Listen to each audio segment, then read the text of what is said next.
মদ্যপান, ধূমপান ও মাদক সেবন স্বাস্থ্যের পক্ষে ক্ষতিকর। বাংলা এবং বিশ্ব সাহিত্যের রোমাঞ্চকর কিছু গল্প দিয়ে সাজানো আমাদের এই বিশেষ নিবেদন সানডে সাসপেন্স। আজ আপনার জন্য স্যার আর্থার কনান ডয়েলের শার্লক হোমস কাহিনী the adventure of the naval treaty. Sir Arthur Conan ডয়েলের জন্ম 22শে মে 1859 সালে স্কটল্যান্ডের রাজধানী এডিনবরাতে। 1876 থেকে 1881 মধ্যে ডাক্তারি পড়তে পড়তে সাহিত্যিক হিসেবে আত্মপ্রকাশ। আজকের কাহিনী প্রথম প্রকাশিত হয় স্ট্র্যান্ড ম্যাগাজিনে 1893 সালের অক্টোবর এবং নভেম্বর মাসে। আজকের গল্প পাঠে এবং ডক্টর ওয়াটসনের চরিত্রে দীপ, সূত্রধার আমি সোমক এবং শার্লক হোমসের ভূমিকায় মীর। শুরু হচ্ছে the adventure of the naval treaty.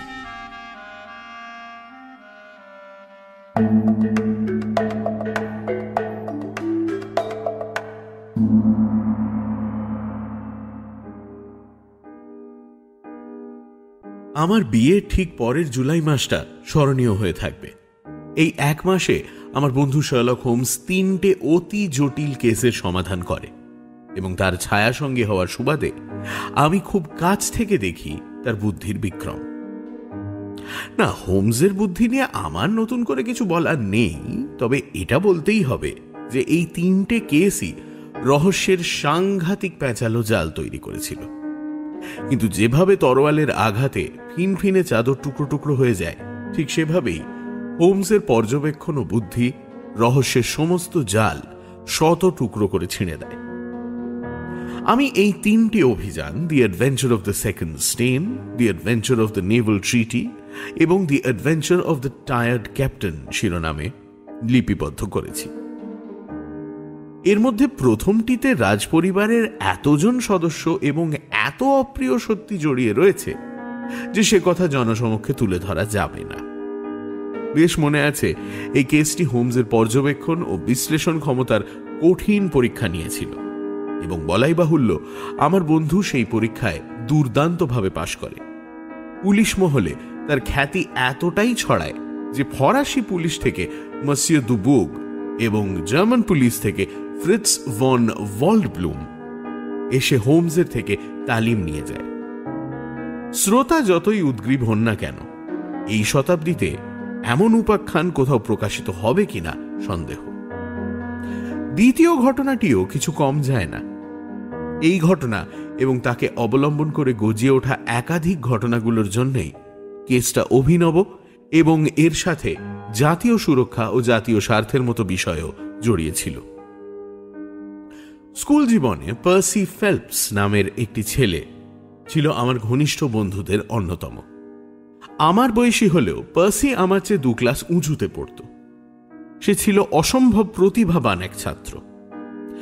School শেষ করে স্কলারশিপ নিয়ে কেমব্রিজে পড়াশোনা করতে যায় এবং সেখানেও তার জয়যাত্রা অব্যাহত থাকে।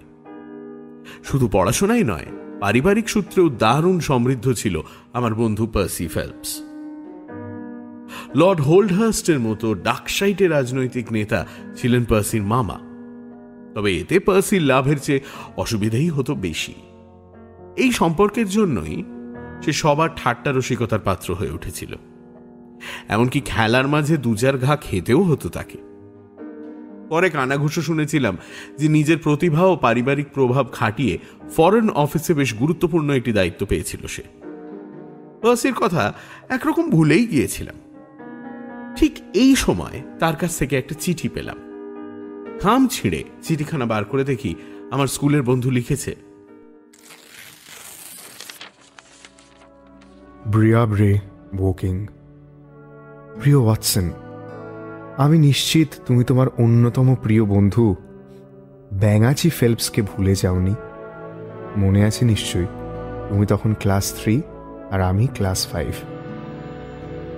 তুমি হয়তো শুনেছ যে আমি নিজের মামার সুপারিশ ও প্রভাবের জোরে ফরেন অফিসে একটা জমকালো চাকরি পেয়েছিলাম। এই কাজটা শুধু বিশ্বাসভাজন বা দায়িত্বশীল মানুষদেরই দেওয়া হয়। সবকিছু ঠিকঠাক চলছিল, কিন্তু একটা বিশ্রী দুর্ঘটনা আমার ক্যারিয়ারকে বিপর্যস্ত করে তুলেছে। সেই ভয়ানক ঘটনার পুঙ্খানুপুঙ্খ বিবরণ এখানে আর দিচ্ছি না। তুমি আমার এই অনুরোধে সাড়া দিলে সব খুলে বলবো। আমি মাঝে ব্রেন ফিভারে আক্রান্ত হয়ে 9 সপ্তাহ শয্যাশায়ী ছিলাম। এখন সেরে উঠলেও দুর্বলতা পুরো মাত্রায় রয়েছে। বাড়ি থেকে বেরোনোর মতন অবস্থায় এখনো পৌঁছয়নি। তোমার সাথে মিস্টার শার্লক হোমসের বন্ধুত্বের কথা আমি জানি। তুমি কি ওনাকে একবারটি আমার বাড়িতে আনতে পারবে? আমি একটা মারাত্মক ঘোরালো সমস্যার মধ্যে পড়েছি এবং উপরমহল একরকম হাত তুলে নিয়েছে, বলেছে এই ক্ষেত্রে আর কিছুই করার নেই। আমি অবশ্য এত তাড়াতাড়ি হাল ছাড়তে রাজি নই এবং এই কারণেই আমার মিস্টার শার্লক হোমসের পরামর্শ চাই। তুমি ওনাকে যথাসম্ভব তাড়াতাড়ি আমার এখানে নিয়ে আসতে পারলে তোমার কাছে কৃতজ্ঞ থাকব। এই অনিশ্চয়তার মধ্যে আর থাকতে পারছি না। প্রতিটা মিনিট, প্রতিটা সেকেন্ড মনে হচ্ছে আমার গলা চেপে ধরছে। তুমি হয়তো ভাববে আমি আগে তার সাহায্য চাইনি কেন। এমন নয় যে আমি ওনার কথা জানতাম না বা ওনার কাজের প্রতি শ্রদ্ধাশীল ছিলাম না। আসলে এই ঘটনা আমার উপর এমন প্রভাব ফেলেছে যে সুস্থভাবে ভাবনা চিন্তা করার ক্ষমতাও হারিয়ে ফেলেছিলাম। তারপরেই ব্রেন ফিভার। এখন কিছুটা সামলে উঠতে পেরেছি, তবে মাঝে মাঝে খুব ভয় হয় যদি আবার অসুস্থ হয়ে পড়ি। এই চিঠিটাও আমার ডিকটেশন শুনে শুনে অন্য একজন লিখছেন। নিজের হাতে লেখার মতন অবস্থাতেও নেই। তোমার কাছে আমার কাতর আবেদন, যত তাড়াতাড়ি পারো মিস্টার হোমসকে আমার কাছে নিয়ে এসো। ইতি, তোমার স্কুলের বন্ধু পার্সি ফেলপস। চিঠিটা পড়ে বুকের ভেতরটা মুচড়ে উঠল। ছোটবেলার বন্ধুর সমস্যার কথা শুনলে কারই বা ভালো লাগে। একবার ভাবলাম নিজেই এই কাজটাতে ঝাঁপিয়ে পড়ি। বন্ধু যখন আমার, তখন তাকে সাহায্য করার চেষ্টা আমাকেই করতে হবে। কিন্তু পর মুহূর্তেই ভাবলাম এই ব্যাপারে আমি হোমসের সামনে নিতান্ত শিশু। এই কাজটাকে ও শিল্পের পর্যায়ে নিয়ে গেছে। ফেলপস আমার বন্ধু হলেও একমাত্র হোমসই তাকে সাহায্য করতে পারে। আমার স্ত্রীও বললেন একটুও সময় নষ্ট না করে এই খবরটা হোমসকে জানাতে। স্ত্রীর কথা ফেলা যায় না, তাই ব্রেকফাস্ট সেরেই পা বাড়ালাম বেকার স্ট্রিটের দিকে। দরজা ঠেলে আমার পুরনো বন্ধুর ঘরে ঢুকে দেখি হোমস একটা কেমিক্যাল রিয়াকশনের মধ্যে ডুবে রয়েছে। বুনসেন বার্নারের নীলচে শিখার ওপর একটা কাঁচের বয়াম বসানো, তার ভেতরে একটি পদার্থ টকবক করে ফুটছে। আমি ঘরে ঢুকে আমার প্রিয় আর্ম চেয়ারটায় বসলাম। হোমস একবার আমার দিকে তাকিয়ে নিজের এক্সপেরিমেন্টে ফিরে গেল। খানিক এদিক সেদিক করে টেস্ট টিউবের মধ্যে একটা সলিউশনকে বেঁধে ফেলতে সক্ষম হলো সে। তারপর হাতে একটা লিটমাস পেপার নিয়ে নিজের মনেই হাসল। বেশ বুঝলাম বন্ধুবর একটা সমাধানের মুখে এসে দাঁড়িয়েছে। এতক্ষণে আমার দিকে তাকিয়ে হোমস বলল, ওয়াটসন, তুমি মোক্ষম সময় এসে হাজির হলে। এই পেপারের রং যদি নীল থাকে বুঝবে সব ঠিক আছে, কিন্তু নীল থেকে লাল হলেই বুঝবে ব্যাপার গুরুতর। একটা মানুষের জীবন নির্ভর করছে এর উপর। হোমস হাতের কাগজের টুকরোটা ওই টেস্ট টিউবে ডোবালো এবং চোখের নিমেষে সেটা লাল রং ধরল। হোমস তা দেখে সেই পরিচিত মুচকি হাসি দিয়ে বলল, ঠিক যা ভেবেছিলাম। ওয়াটসন, তুমি এখানে একটু অপেক্ষা করো, আমি কয়েকটা কাজ সেরে নিই। ততক্ষণে ওই পার্সিয়ান স্লিপারের মধ্যে তামাক রয়েছে, তার সদ্ব্যবহার করো ততক্ষণ। হোমস উল্টো দিকে টেবিলে বসে খসখস করে কয়েকটা টেলিগ্রাম লিখল। দেখে মনে হলো তার বেশ তাড়া রয়েছে। লেখা শেষ করে হোমস একটা বেল বাজালো। তার জবাবে দেখি দরজার সামনে একজন অল্প বয়সী ছেলে এসে দাঁড়ালো। হোমস তার হাতে টেলিগ্রামগুলো ধরিয়ে দিয়ে স্বস্তির নিঃশ্বাস ফেলল যেন। তারপর আমার সামনে চেয়ারটাতে বসে বলল, তেমন কিছু নয়, খুবই সাধারণ একটা মার্ডার কেস। আশা করি তোমার কাছে এর চেয়ে আরো ইন্টারেস্টিং রহস্যের হদিশ পাওয়া যাবে, যাতে ভালোভাবে মাথা খাটানো যায়। বলো হে ডাক্তার, কি এনেছো? আমি কোনো কথা না বলে পার্সি ফেলপসের চিঠিটা হোমসের দিকে এগিয়ে দিলাম। ও চিঠিটা হাতে নিয়ে তার শব্দগুলোর মধ্যে ডুবে গেল। হোমসের এই ক্ষমতাখানা কিন্তু অদ্ভুত। ওকে মনঃসংযোগের জন্য বাড়তি কসরত করতে হয় না। চিঠিটা পড়া শেষ করে আমার হাতে দিয়ে হোমস বলল, এর থেকে খুব একটা কিছু জানা যাচ্ছে না, তাই তো? কিছুই না। কিন্তু হাতের লেখাটার মধ্যে একটা ব্যাপার আছে। চিঠির প্রেরক নিজে কিন্তু চিঠিটা লেখেননি। একদমই তাই। চিঠিটা একজন মহিলা লিখেছেন। মহিলা? আমার মনে হলো লেখাটা অন্য কোনো পুরুষের। না না না না ওয়াটসন, লেখাটা একজন মহিলার। এরকম চরিত্রের মহিলা বড় একটা দেখা যায় না। এনাকে অনায়াসে ব্যতিক্রমী বলা যেতে পারে, তবে এই ব্যতিক্রমটা ভালো না মন্দ তা বলতে পারবো না। না হে ওয়াটসন, তুমি আমার মধ্যে ওই অনুসন্ধিৎসার আগুনটা জ্বেলে দিয়েছ। আমাদের অবিলম্বে ওয়াকিং যাওয়া উচিত। গিয়ে দেখি এই উচ্চপদস্থ আমলা কি এমন সমস্যার মধ্যে পড়লেন, আর এটাও দেখি তার চিঠিগুলো কে লিখে দিচ্ছেন। তুমি রেডি তো ওয়াটসন? সে আর বলতে, এখনই বেরোতে পারি। চলো তবে। ভাগ্য সদয় থাকায় ওয়াটারলু স্টেশন থেকে সকালের ট্রেনটা পেয়ে গেলাম। ঘন্টা পেরোনোর সামান্য আগেই ট্রেনটা আমাদের ওয়াকিংয়ে নামিয়ে দিল।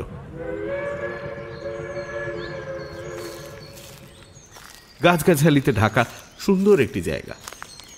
ব্রিয়াব্রেতে পৌঁছে দেখলাম সেটা খোলা মাঠের ওপর পেল্লায় একটা বাড়ি। স্টেশন থেকে তার দূরত্ব বেশি না হলেও বাড়িটা লোকালয়ের হট্টগোল থেকে সামান্য দূরে দাঁড়িয়ে আছে। হোমস আর আমি কয়েক মিনিট পা চালিয়ে হাঁটতেই পৌঁছে গেলাম। নিজেদের পরিচয় দিতে আমাদের একটি সুদৃশ্য ড্রয়িং রুমে বসানো হলো। খানিক পর দরজা খুলে ঢুকলেন শক্তপোক্ত চেহারার এক পুরুষ। ভদ্রলোকের গাল দুটো টকটকে লাল, বয়স আন্দাজ 40, চোখে মুখে একটা আবছা শিশু সুলভ চাঞ্চল্য। আমাদের দেখে কৃতার্থ কণ্ঠে বলে উঠলেন, আপনাদের এখানে দেখে কি যে ভালো লাগছে তা বলে বোঝাতে পারবো না।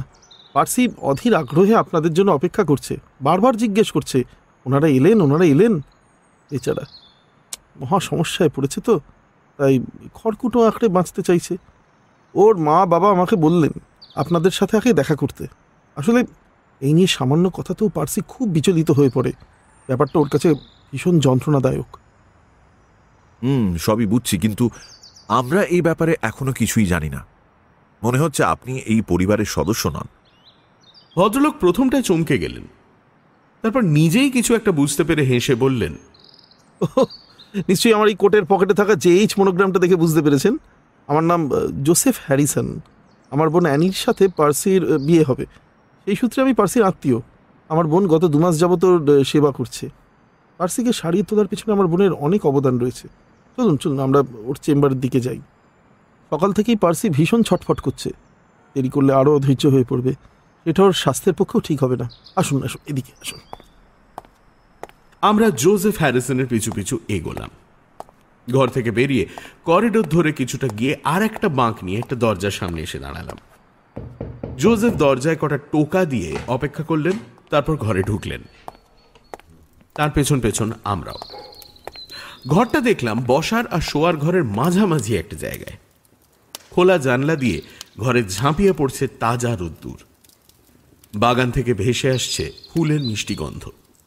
জানলার পাশে একটা সোফাতে শুয়ে রয়েছেন অল্প বয়সী এক পুরুষ। তাঁর চোখ মুখ দেখেই বোঝা যায় তিনি কঠিন অসুখ থেকে সদ্য উঠেছেন। মুখ চোখ বসে গিয়েছে। তাঁর পাশেই একজন মহিলা বসেছিলেন। আমাদের দেখে তিনি উঠে দাঁড়ালেন।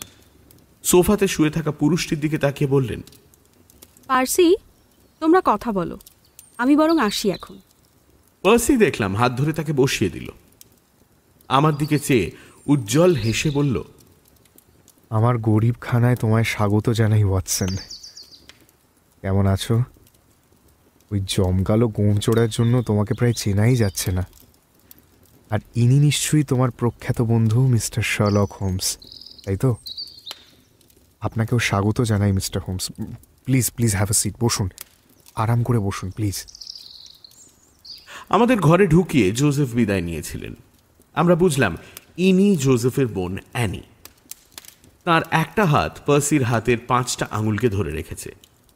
একে চট করে ভোলা যাবে না। মাঝারি উচ্চতা, মুখ চোখের গড়ন চমকপ্রদ, চেহারায় একটা মার্জিত সৌন্দর্যের ছাপ। চোখ দুটো কালো ও গভীর, নিকশ কালো চুলে দামাল স্রোতের ইঙ্গিত। ওর সামনে পার্সিকে যেন আরো ফ্যাকাশে অসুস্থ দেখাচ্ছে। পার্সি সোফাতে হেলান দিয়ে উঠে বসে বলল, আমি জানি আপনারা খুব ব্যস্ত থাকেন, তাই আপনাদের সময় নষ্ট করব না। কি হয়েছে সেটাতে সরাসরি চলে যাই। দেখুন মিস্টার হোমস, আমার জীবন দিব্যি চলছিল, সুখ সমৃদ্ধি সবই ছিল, কিন্তু আমার বিয়ের ঠিক আগে আগে একটা বিশ্রী কাণ্ড ঘটল। এমন কাণ্ড যা আমার জীবনকে পুরো বিধ্বস্ত করে দিয়েছে। এই ধ্বংসস্তূপ থেকে কোনোদিন বেরোতে পারবো কিনা সন্দেহ। ওয়াটসনের মুখে নিশ্চয়ই শুনেছেন যে আমি ফরেন অফিসে চাকরি করছিলাম, কিছুটা নিজের কর্মদক্ষতার জন্য আর কিছুটা আমার মামা লর্ড হোল্ডহার্স্টের প্রভাবে আমি অল্প সময়ের মধ্যে একটা উঁচু পোস্ট পাই। খুবই দায়িত্বশীল এক পোস্ট। মামা বিদেশ মন্ত্রক পাওয়ার পর আমায় বেশ কিছু গোপনীয় কাজ দেওয়া হয়, যার সাথে জাতীয় স্বার্থ জড়িয়ে রয়েছে। সেই কাজগুলো আমি সাফল্যের সাথে সম্পন্ন করি। এই একটানা সাফল্যের জন্যই আমার কাজ করার ক্ষমতা ও কূটনৈতিক কৌশলের ওপর ওনার গভীর আস্থা তৈরি হয়। 23শে মে, মানে আজ থেকে সপ্তাহ 10 আগে, উনি আমায় নিজের প্রাইভেট চেম্বারে ডেকে পাঠালেন। আমার কাজের ভূয়সী প্রশংসা করে বললেন, আমার দপ্তরের প্রত্যেকেই তোমার কর্মদক্ষতা আর বুদ্ধিমত্তার কথা জানে। সেই কারণে বিশেষত তোমার জন্যই একটা নতুন কাজ এসেছে। এই যে। দেরাজ থেকে একটা গোটানো কাগজ বের করে আমার হাতে দিয়ে লর্ড হোল্ডহার্স্ট বললেন, এই যে, দেখতে রংহীন ধূসর কাগজের তাড়া বলে মনে হলেও এর গুরুত্ব কিন্তু অপরিসীম। ইংল্যান্ড আর ইটালির মধ্যে একটা নতুন চুক্তি স্বাক্ষরিত হয়েছে। সে নিয়ে চারপাশে নানান গুজব রটেছে এবং দুর্ভাগ্যক্রমে তার কিছু খবর প্রেসের হাতেও পৌঁছেছে। বুঝতেই পারছ, চুক্তির খুঁটিনাটি প্রেসের কাছে যাওয়াটা মোটেও কাজের কথা নয়। তাই আমাদের খুব সাবধানে থাকতে হবে এবং যে করে হোক নিশ্চিত করতে হবে যে এই ব্যাপারে আর কোনো কথা যেন কারোর সামনে ফাঁস না হয়। ফরাসি আর রাশিয়ানরা ওঁত পেতে রয়েছে। শুনেছি ওদের দূতাবাস মোটা অঙ্কের টোপ দিয়েছে। প্রচুর টাকার বিনিময়ে ওরা এই চুক্তির গোপন তথ্যগুলো জানতে বা বলা ভালো কিনে নিতে চায়। তাই আমাদের খুব হুঁশিয়ার থাকতে হচ্ছে। This is extremely confidential. এটা তোমায় টুকে রাখতে হবে। বিশ্বাস করো, এই কাজটা না থাকলে আমি এটা দেরাজ থেকে বেরই করতাম না। বাই দ্য ওয়ে, তোমার অফিসে নিজস্ব ডেস্ক আছে তো? হ্যাঁ, আছে। তাহলে এই চুক্তির কাগজটা নিয়ে যাও। একদম দেরাজে ঢুকিয়ে তালা মেরে দেবে। তোমায় জানিয়ে দিচ্ছি কি করতে হবে, তবে এখন নয়। সবাই বেরিয়ে গেলে তুমি এই চুক্তির শর্তগুলো ধীরে সুস্থে লিখে রাখবে, যাতে কেউ বুঝতে বা দেখতে না পারে তুমি কি কাজ করছো। কাজ সেরে এই চুক্তি আর তোমার করা খসড়াটা দেরাজে বন্ধ করে রাখবে। আশা করি চাবি রয়েছে। যাক, নিশ্চিন্ত। কাল সকালে সেটা আবার আমার জিম্মায় তুলে দেবে।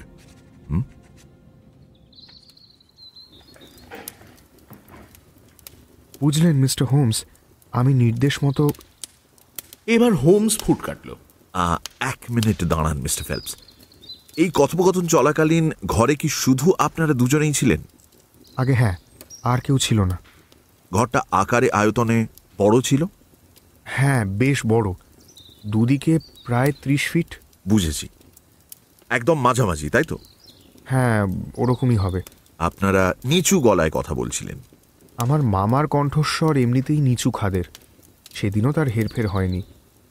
আমি সেদিন প্রায় কোনো কথাই বলিনি। মাঝে মধ্যে শুধু ঘাড় নেড়ে তাঁর কথায় সায় দিচ্ছিলাম। হোমস সব জেনে নিজের চেয়ারে আরো হেলান দিয়ে বসল। চোখে যেন সামান্য পরিতৃপ্তির ছোঁয়া, তবে সেটা বেশিক্ষণ স্থায়ী হলো না। হোমসের চোখের পাতাগুলো পরস্পরের সাথে জুড়ে গেল। পরিতৃপ্তিটা এবার ফুটে উঠল তার গলায়। বুঝেছি। হ্যাঁ মিস্টার ফেলপস, এবার বাকি ঘটনাটা বলুন। হ্যাঁ, তো আমি বাকি কর্মচারীদের বেরিয়ে যাওয়া অবধি অপেক্ষা করলাম। আমার সহকারী চার্লস গোরট আমার সঙ্গেই বসে। সেদিন ওর কি বেশ একটা জরুরি কাজ বাকি ছিল, তাই ও নিজের ডেস্কে বসে একমনে কাজ করে যাচ্ছিল। এদিকে ওর সামনে এই গোপনীয় কাজটা করতেও পারবো না। ওর কাজ শেষ হওয়া পর্যন্ত আমাকে অপেক্ষা করতেই হতো। আমি ভাবলাম ও নিজের কাজ করুক, আমি খাওয়া দাওয়া করে আসি বরং। সেসব সেরে ফিরে দেখি চার্লস বেরিয়ে গেছে। কাজটা তাড়াতাড়ি শেষ করতেই হতো, কারণ জোসেফ, মানে যিনি আপনাদের এই ঘরে নিয়ে এলেন না, সেই জোসেফ বলছিল ও 11টা ট্রেনে ওয়াকিং আসবে। আমার ইচ্ছে ছিল জোসেফের সাথে একই ট্রেনে এখানে আসার। যাই হোক, আমি ওই গুরুত্বপূর্ণ চুক্তিটা নিয়ে কাজ করতে বসলাম। মিস্টার হোমস, বিভিন্ন শর্ত ও তথ্যের ওপর চোখ বুলিয়েই আমার মনে হলো মামা এক ফোঁটাও বাড়িয়ে বলেননি। এই চুক্তির প্রত্যেকটি ধারার আলাদা গুরুত্ব রয়েছে। দেখুন, সব ভেঙে না বললেও এটুকু বলতেই পারি যে ত্রিমুখী জোটে এই চুক্তি গ্রেট ব্রিটেনের অবস্থান আরও মজবুত করবে। ভবিষ্যতে ফরাসি নৌবাহিনী ভূমধ্যসাগরে ইটালিয়ান নৌবাহিনীকে কোনোভাবে চাপে ফেললে ব্রিটেনের অবস্থান কি হবে সেটাই এই চুক্তিতে পরিষ্কার করে বলা হয়েছে। পুরো চুক্তিটি নৌবাহিনী, নৌযুদ্ধের কৌশল ইত্যাদি বিষয় নিয়ে। চুক্তির শেষে উচ্চপদস্থ কর্তা ব্যক্তিদের সই, যেমন জরুরি চুক্তিতে হয়ে থাকে। যাই হোক, আমি গোটা চুক্তিপত্রে ভালো করে চোখ বুলিয়ে সেটাকে কপি করার কাজ শুরু করলাম। চুক্তিটা বেশ লম্বা, ফরাসি ভাষায় লেখা এবং তাতে মোট 26টা অনুচ্ছেদ রয়েছে। আমি যথাসম্ভব তাড়াতাড়ি কাজ করছিলাম, কিন্তু কিছু দূর অগ্রসর হওয়ার পরই বুঝলাম রাত 11টা ট্রেন ধরাটা দিবাস্বপ্নের মতোই অসম্ভব। একবার ঘড়ির দিকে তাকিয়ে দেখলাম রাত 9টা বাজে, আর ততক্ষণে আমি 26টার মধ্যে মাত্র গোটা কয়েক অনুচ্ছেদ শেষ করতে পেরেছি। সেই দিনটা আমার জন্য খুব কঠিন ছিল। সকাল থেকে নানা কাজ বোঝার মতো ঘাড়ে চেপে বসেছিল। তারপর এই কাজটা, চোখ খুলে রাখতে পারছিলাম না। ভাবলাম এক কাপ কফি হলে বেশ হয়, মাথাটা পরিষ্কার লাগবে। আমাদের অফিসে একজন বেয়ারা সারা রাত থাকেন। ছোটখাটো কাজ করা, 5 ফরমাস খাটা তার কাজ। সিঁড়ির পাশেই তার ঘর, আর তার কফি তৈরির হাতখানা সোনায় বাঁধানো মিস্টার হোমস। ওই স্পিরিট ল্যাম্প জেলে যা কফি বানায় না, আমাদের অফিসে বেশি রাত অবধি কাজ করা বহু চাকুরেই তার কফির ভক্ত। আমি আমার ঘরে থাকা বেলটা বাজালাম তাকে ডাকার জন্য। অদ্ভুত ব্যাপার, বেয়ারার বদলে খানিক পর এপ্রন পরিহিত এক মহিলা এসে হাজির হলেন। বললেন উনি বেয়ারার স্ত্রী, এই অফিস পরিষ্কার করেন। আমি তাকেই কফির অর্ডার দিলাম। বেশ খানিকটা সময় কেটে গেল। আমি আরও গোটা দুয়েক আর্টিকেল শেষ করলাম। ততক্ষণে তন্দ্রার ভাবটা বেশ পেয়ে বসেছে, চোখ ঢুলে আসছে। তখনও কফির পেয়ালা আমার টেবিলে আসেনি। বুঝতে পারছিলাম না এত দেরি হচ্ছে কেন। আমি দরজাটা খুলে বেরোলাম। এখানে মিস্টার হোমস, আপনাকে এই অফিসের একটু বর্ণনা দিই। আমার দপ্তর থেকে বেরিয়ে একটা সোজা প্যাসেজ পড়ে। আলো জ্বললেও সেটাই একটুও জোর নেই। আমার ঘর থেকে বেরোনোর রাস্তা একটাই, একটা ঘোরানো সিঁড়ির নিচে প্যাসেজের এক প্রান্তে বেয়ারার ঘর। এই ঘোরানো সিঁড়ির মাঝামাঝি একটা ল্যান্ডিং রয়েছে এবং সেখানে আরেকটা প্যাসেজ এসে মিলিত হয়েছে। এই দ্বিতীয় প্যাসেজটা ধরে এগোলে একটা ছোট দরজা পড়ে। সেই দরজা দিয়ে বেরিয়ে আরেকটা ছোট মতো সিঁড়িতে পৌঁছানো যায়। সাধারণত এই অফিসে কর্মরত ভৃত্যরা এই রাস্তা ব্যবহার করেন। মাঝে মাঝে চার্লস স্ট্রিটের দিক থেকে আসা ক্লার্করাও এই রাস্তার শর্টকাট হিসেবে ব্যবহার করেন। আপনার বুঝতে কোনো অসুবিধা হচ্ছে না তো মিস্টার হোমস? মানে বোঝাতে পারছি তো? এই অফিস বাড়ির নকশাটা এই ক্ষেত্রে ভীষণ জরুরি। বিলক্ষণ বুঝতে পারছি মিস্টার ফেলপস, আপনার বর্ণনা যথেষ্ট স্বচ্ছ। বেশ, এবার খুব মন দিয়ে শুনুন। এই ব্যাপারটা কঠিন হেঁয়ালির মতোই। আমি সিঁড়ি দিয়ে নিচে নেমে বেয়ারার ঘরে ঢুকলাম। ঢুকে দেখি উনি অকাতরে নাক ডাকিয়ে ঘুমোচ্ছেন, আর তার ঠিক পাশেই স্পিরিট ল্যাম্পের ওপর রাখা কেটলিতে জল টকবগিয়ে ফুটছে। আমি কেটলিটা সাবধানে নামিয়ে স্পিরিট ল্যাম্পটা বন্ধ করলাম। ততক্ষণে কেটলির জল মাটিতে একটু চলকে পড়েছে। আমি ওনাকে ধাক্কা দিয়ে ডাকতে যাব, এমন সময় ওপরের তলায় একটা বেল সশব্দে বেজে উঠল, আর সেটা বাজা মাত্র এই বেয়ারা ধর্মড়িয়ে উঠে বসলেন। আমায় দেখে কেমন হকচকিয়ে গিয়ে ঘুম জড়ানো গলায় বললেন,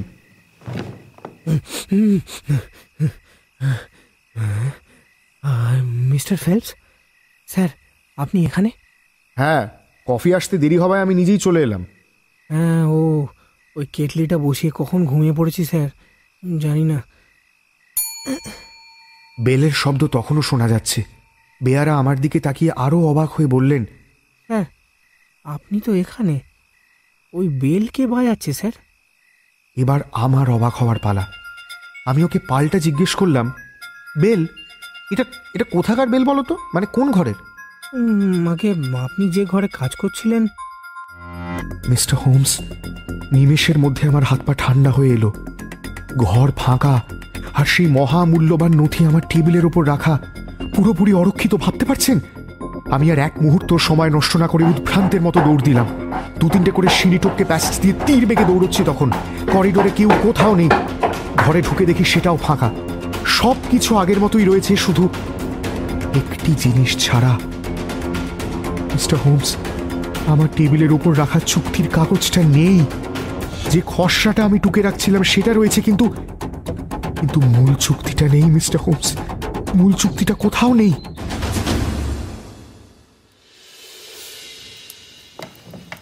পার্সির এই বর্ণনা শুনে হোমস গা ঝাড়া দিয়ে সোজা হয়ে বসল। আমি তোকে চিনি, ওর ওই গা ঝাড়া দিয়ে উঠে বসা দেখেই বুঝেছি মস্তিষ্কের কোষে কোনো একটা তরঙ্গ খেলছে। সমস্যাটা তার মনে ধরেছে। হোমস প্রশ্ন করল, এরপর আপনি কি করলেন? আমি বুঝলাম চুক্তিটা চুরি গিয়েছে। চোর ওই সিঁড়ির পাশের দরজা দিয়ে অফিসে ঢোকে, আর তারপর সিঁড়ি দিয়ে উঠে আসে আমার চেম্বারে। অন্য রাস্তা নিলে আমি তার মুখোমুখি হতামই। আচ্ছা, এটাও তো হতে পারে যে চোর ওই ঘরে বা করিডোরে কোথাও ঘাপটি মেরেছিল। আপনি তো বললেন ওই করিডোরে বিশেষ আলো নেই। ইম্পসিবল। মানুষের কথা বাদ দিন মিস্টার হোমস, ওখানে একটা ইঁদুরেরও লুকিয়ে থাকার কোনো জায়গা নেই। বুঝেছি। তারপর? মিস্টার হোমস, ততক্ষণে আমার মাথা ঘুরতে শুরু করেছে। কি করব বুঝতে পারছি না। ওই বেয়ারে আমার পিছু পিছু উঠে এসেছিল। আমার ফ্যাকাশে মেরে যাওয়া মুখ দেখে বুঝলো একটা বিশাল গোলমাল হয়েছে। এবার আমরা দুজনেই ঊর্ধ্বশ্বাসে ওই ল্যান্ডিংয়ের পাশের দরজাটার দিকে দৌড়লাম। করিডোর ধরে এক দৌড়ে সিঁড়ি বেয়ে নেমে দেখি দরজাটা ভেজানো রয়েছে, তালা দেওয়া নেই। আমরা সেটাকে এক ধাক্কায় খুলে চার্ল স্ট্রিটে এসে দাঁড়ালাম। স্পষ্ট মনে আছে, রাস্তায় পা দিয়েই পাশের কোনো জায়গা থেকে ঘড়ির আওয়াজ শুনলাম। ঘড়িটা 3 বার বাজলো, মানে রাত 9:45। এইটা ভীষণ প্রয়োজনীয় একটা তথ্য দিলেন আপনি। হোমস দেখলাম পাশের টেবিল থেকে একটা পেন তুলে নিয়ে নিজের শার্টের কাফে সময়টা লিখে নিল। বেরিয়েও আমাদের কোনো সুরাহা হলো না মিস্টার হোমস।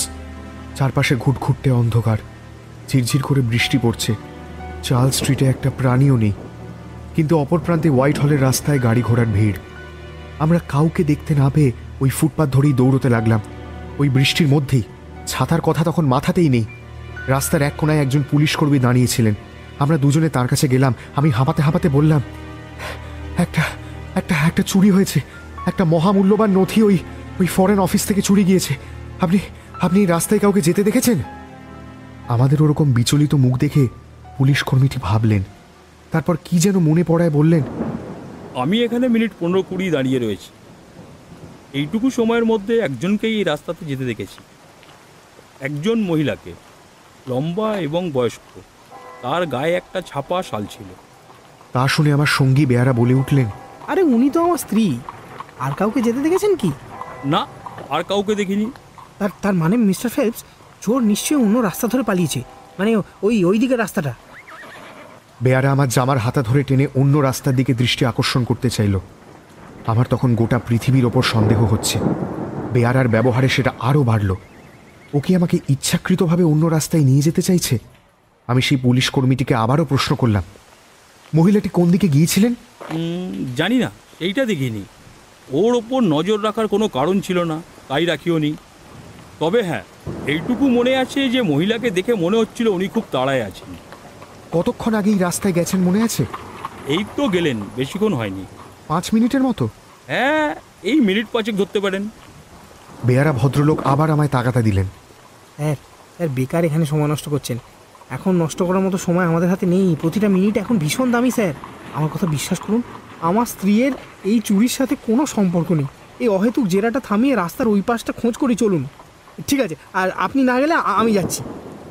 এই বলে বেয়ারা উল্টো দিকে দৌড় লাগালো। তার সাথেই আরও বদ্ধমূল হলো আমার মনের মধ্যে ফুটতে থাকা সন্দেহটা। আমি ওর পিছু পিছু দৌড়ে ওর জামার আস্তিন খামচে ধরলাম। গলা তুলে বললাম, এই এই এই এই তুমি তুমি কোথায় থাকো বলো তো? Sir 16 Ivy lane, Brixton. আমি জানি স্যার আপনি আমার সন্দেহ করছেন, কিন্তু মিস্টার ফেলপস, আমি বলছি আপনার এই সন্দেহ ভিত্তিহীন। আমার সাথে রাস্তার ওই দিকটা একবার চলুন, চলুন গিয়ে খোঁজ করি, হয়তো কিছু একটা পাবো। প্লিজ চলুন। আমি ভাবলাম লোকটা নিজের ঠিকানা তো বলেই দিয়েছে, আর ওর এই কথাটা শুনলে ক্ষতি তো কিছু নেই। এবার ওই পুলিশ কর্মীও আমাদের সাথে রাস্তার অন্য দিকটায় চলে এলেন, কিন্তু কপাল খারাপ, রাস্তায় গম গম করছে ট্রাফিক। পথচারী অনেকেই আছেন, কিন্তু আমাদের প্রশ্নটা, মানে তারা এই রাস্তা ধরে কাউকে যেতে বা পালাতে দেখেছেন কি না, এর সদুত্তর কেউ দিতে পারলেন না। ততক্ষণে বৃষ্টির তোড়টা বেড়েছে। এমন দুর্যোগের রাতে সবাই চায় যত তাড়াতাড়ি হোক একটা নিরাপদ আস্তানায় ঢুকে পড়তে। আজও সেই নীতির কোনো বদল নেই। আমাদের আকুল আর্তির জবাব কোথাও পেলাম না মিস্টার হোমস। হতাশ হয়ে অফিসে ফিরে এলাম, কিন্তু হাল ছাড়লাম না। সিঁড়ির বিভিন্ন খাঁজ খুপড়ি, প্যাসেজের প্রতি ইঞ্চি আমরা তন্ন তন্ন করে খুঁজলাম, কিন্তু সব ভোঁভা। আমার অফিস ঘরের বাইরের করিডোর লিনোলিয়ামে মোড়া, খুব সহজেই সেখানে ছাপ ফুটে ওঠে, কিন্তু আবারও তন্ন তন্ন করে খোঁজার পরেও একটাও পায়ের ছাপ পেলাম না। সেদিন কি সারা সন্ধে বৃষ্টি হচ্ছিল? ওই ধরুন 7টা নাগাদ শুরু হয়েছিল। তাহলে সেই মহিলার জুতোরও কোনো দাগ পড়ল না কেন? তিনি তো ওই করিডোর দিয়েই আপনার ঘরে এসেছিলেন। তার জুতোর ওই করিডোরে কাদার ছাপ ফেলার কথা। মিস্টার হোমস, আপনাকে এখানে ডেকে কোনো ভুল করিনি। কোনো কিছুই আপনার নজর এড়ায় না। আপনি ঠিকই ধরেছেন। আমিও তাই ভেবেছিলাম প্রথমটায়, কিন্তু তারপর মনে পড়ল অফিস পরিষ্কার করার কাজে যেসব মহিলাদের নিযুক্ত করা হয়, তারা অফিসে এসে ওই বেয়ারার ঘরেই জুতো ছেড়ে সাধারণ চপ্পল পরে নেয়। বুঝলাম, কিন্তু ওরকম বৃষ্টি সন্ধেতেও আপনারা কোনো পায়ের ছাপ পেলেন না? আশ্চর্য ব্যাপার। যাকে, তারপর আপনারা কি করলেন? আমি তখন একেবারে দিশেহারা। হঠাৎ মনে হলো নিজের অফিস ঘরটা পরীক্ষা করে দেখি, কোথাও কোনো গোপন দরজা জাতীয় কিছু নেই তো। না, কিছুই নেই। আবার ঘরের জানলাগুলো মাটি থেকে 30 ফিট ওপরে, এবং সেগুলো ভিতর থেকে শক্ত করে আটকানো ছিল। সিলিংয়েরও কোনো আলাদা বিশেষত্ব নেই। সাধারণ চুনকাম করা সিলিং যেমন হয়, সেটাও তেমনই। মিস্টার হোমস, আমি শপথ করে বলতে পারি যে চোর দরজা ছাড়া আর অন্য কোনোভাবে ঘরে ঢুকতে পারে না। একেবারে সাফ কথা। ফায়ারপ্লেসটা দেখেছিলেন? নেই। একটা স্টোভ রয়েছে। আমার ডেস্কের সাথে ঝোলা দড়িটা বেলের সঙ্গে আটকানো রয়েছে। এই বেলটাই আমরা নিচ থেকে শুনেছিলাম, অর্থাৎ সেই ব্যক্তি আমার ডেস্ক অব্দি হেঁটে এসেছিল। কিন্তু এখানেই হিসেবটা আরও জড়িয়ে যাচ্ছে মিস্টার হোমস। যদি ওই চুক্তির কাগজটা হাতানোই চোরের লক্ষ্য হয়ে থাকে, তবে সে বেল বাজালো কেন? চুপচাপ কাজটা সেরে ঘর থেকে বেরিয়ে যেতে পারত। এখানেই রহস্য। ঠিক কথা। এরকম ঘটনা বড় একটা দেখা যায় না। আপনি একটু আগেই বললেন যে আপনারা দুজনে অফিস ঘরটা তন্ন তন্ন করে খুঁজেছিলেন। এমন কিছু পাননি যা থেকে এই অনুপ্রবেশকারীর সম্পর্কে একটা ধারণা করা যায়? মানে সে কোনো রকম চিহ্ন ফেলে গিয়েছিল কি? ধরুন এক পাটি গ্লাভস বা সিগারের টুকরো বা ওরকম কিছু? না, সেরকম কিছুই পাইনি আমরা। কোনো গন্ধও পাননি? গন্ধ গন্ধ গন্ধ সেরকম কিছু তো মনে পড়ছে না মিস্টার হোমস। না। বুঝতে পেরেছি। তামাকের গন্ধ থাকলে তদন্তের সুবিধে হতো। আসলে মিস্টার হোমস, আমি নিজে স্মোক করি না, তাই ওরকম কড়া গন্ধ ঘরে থাকলে সেটা নিঃসন্দেহে আমার নাকে আসতো। কোথাও কোনো ক্লু ছিল না।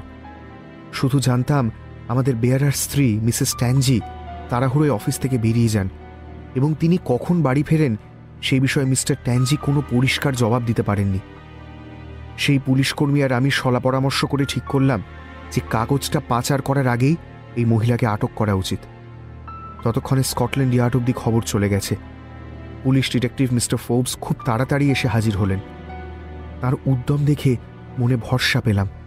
একটা ঘোড়ার গাড়ি ভাড়া করে আমরা ব্রিক্সটনের আইভি লেনে হাজির হলাম, মানে বেয়ারার দেওয়া ঠিকানায়। দরজায় টোকা দিতে একটি অল্পবয়সী মেয়ে দরজা খুলে দিল। মেয়েটি বলল যে তিনি মিসেস ট্যানজির বড় মেয়ে এবং তার মা তখনও বাড়ি ফেরেননি। আমরা অপেক্ষা করব বলায় সে আমাদের সামনের ঘরে বসতে বলল।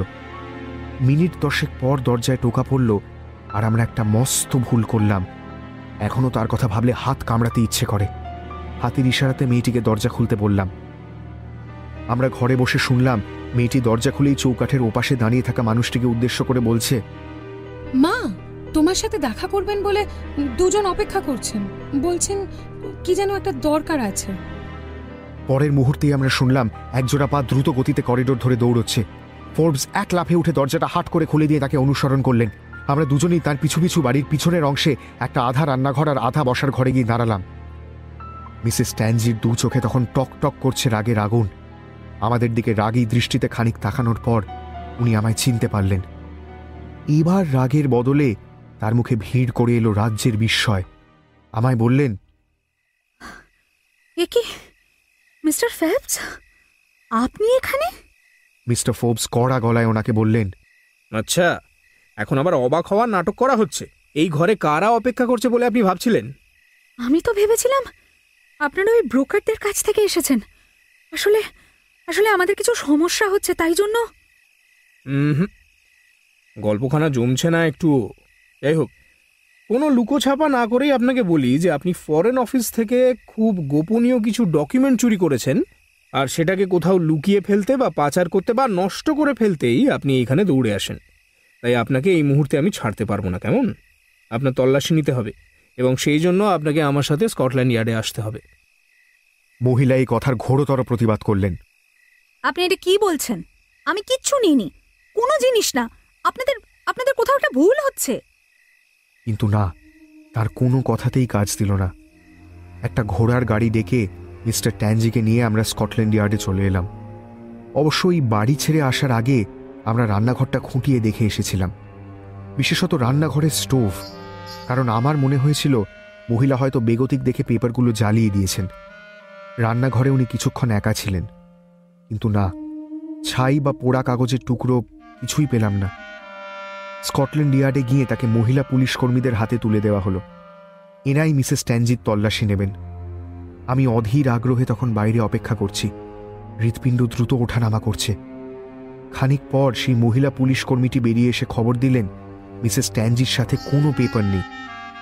আমি এতক্ষণ নিশ্চিত ছিলাম যে এই মহিলাই অফিস থেকে এই চুক্তি হাতিয়েছেন এবং তার কাছেই কাগজটা পাওয়া যাবে। অন্য কোনো সম্ভাবনার কথা আমার মাথাতেই আসেনি। এইবার আমাকে একটা অজানা আতঙ্ক আষ্টে পৃষ্ঠে জড়িয়ে ধরল। কি করবো এবার? কি হবে? এতক্ষণ একটা উত্তেজনার মধ্যে ছিলাম, এবার আমায় কেউ ভয়ের খাদে ধাক্কা মেরে ফেলে দিল। মিস্টার হোমস, আমি ছোটবেলা থেকেই একটু নার্ভাস প্রকৃতির। ওয়াটসন তো আমার সহপাঠী ছিল, ও আমায় স্কুল থেকে চেনে। ওকে জিজ্ঞেস করুন, ওই একই কথা বলবে।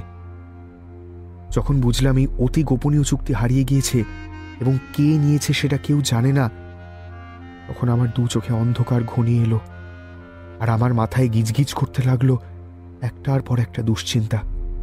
শুধু নিজেকে নিয়েই নয়, নিজের পরিবার পরিজনদের নিয়েও। প্রথমেই ভাবলাম আমার নির্বুদ্ধিতার খেসারত দিতে হবে আমার মামাকে। উনি লর্ড হোল্ডহাস্ট, এতদিন সসম্মানে চাকরি করে এসেছেন। এবার তার মুখে চুনকালি পড়বে এবং তার জন্য সম্পূর্ণ দায়ী থাকবো আমি। ক্যাবিনেটে তিনি নিজের সহকর্মীদের মুখ দেখাবেন কি করে? আর আমার কথাই ধরুন, আমি কি এই ব্যাপারটাকে নিছক দুর্ঘটনা বলে কাটিয়ে দিতে পারবো? পারবো না মিস্টার হোমস, কারণ যেখানে দেশের কূটনৈতিক স্বার্থ সুরক্ষার কথা জড়িয়ে রয়েছে, সেখানে এইসব দুর্ঘটনার দোহাই দিয়ে পার পাওয়া যায় না মিস্টার হোমস। আমার জীবন তো পুরো ধ্বংস হয়ে গেল। নতুন করে শুরু করার সমস্ত রাস্তা বন্ধ করে দিল ওই অভিশপ্ত কয়েক ঘন্টা। বেচারা পার্সির কথা শুনে আমার খারাপই লাগছিল। হাজার হোক আমার বহুদিনের পুরনো বন্ধু, তাছাড়া এরকম বিপর্যয়ের মধ্যে পড়লে তারই বা মাথা ঠিক থাকে। সবাই তো আর শার্লক হোমস হয় না। পুরনো ঘটনাগুলোর বর্ণনা দেওয়া যে পার্সির কাছে ভীষণ পীড়াদায়ক হয়ে পড়ছিল, সেটা বেশ বুঝতে পারছিলাম। ও শরীরটাও এখন ভালো নেই। এতটা কথা বলে হাঁপিয়ে পড়েছিল। একটু থেমে আবার শুরু করলো। মিসেস ট্যানজির কাছে কাগজটা নিয়ে শোনার পর আমি ঠিক কি করেছিলাম মনে নেই, তবে এটুকু বলতে পারবো যে নিজের ওপর নিয়ন্ত্রণ খুইয়ে চিৎকার চেঁচামেচি কান্নাকাটি করে সবাইকে ব্যস্ত করে তুলেছিলাম। পুলিশ কর্মীরাও আমায় নিয়ে সমস্যায় পড়েছিলেন। তারা অনেক কষ্টে আমায় শান্ত করেন। একজন সজ্জন পুলিশ কর্মী আমায় নিজের গাড়িতে চাপিয়ে ওয়াটারলু স্টেশন অবধি পৌঁছে দেন। আমার মানসিক অবস্থা দেখে উনি আমায় হয়তো একলা ছাড়তে ঠিক সাহস পাননি। হয়তো উনি আমায় ট্রেনে করে ওয়াকিং অবধি পৌঁছে দিতেন। ভাগ্যজোরে স্টেশনে ডক্টর ফেরিয়ারের সাথে দেখা হয়। উনি এখানকার অতি পরিচিত একজন ডাক্তার। ভাগ্যিস দেখা হয়েছিল, কারণ আমি স্টেশনে জ্ঞান হারাই।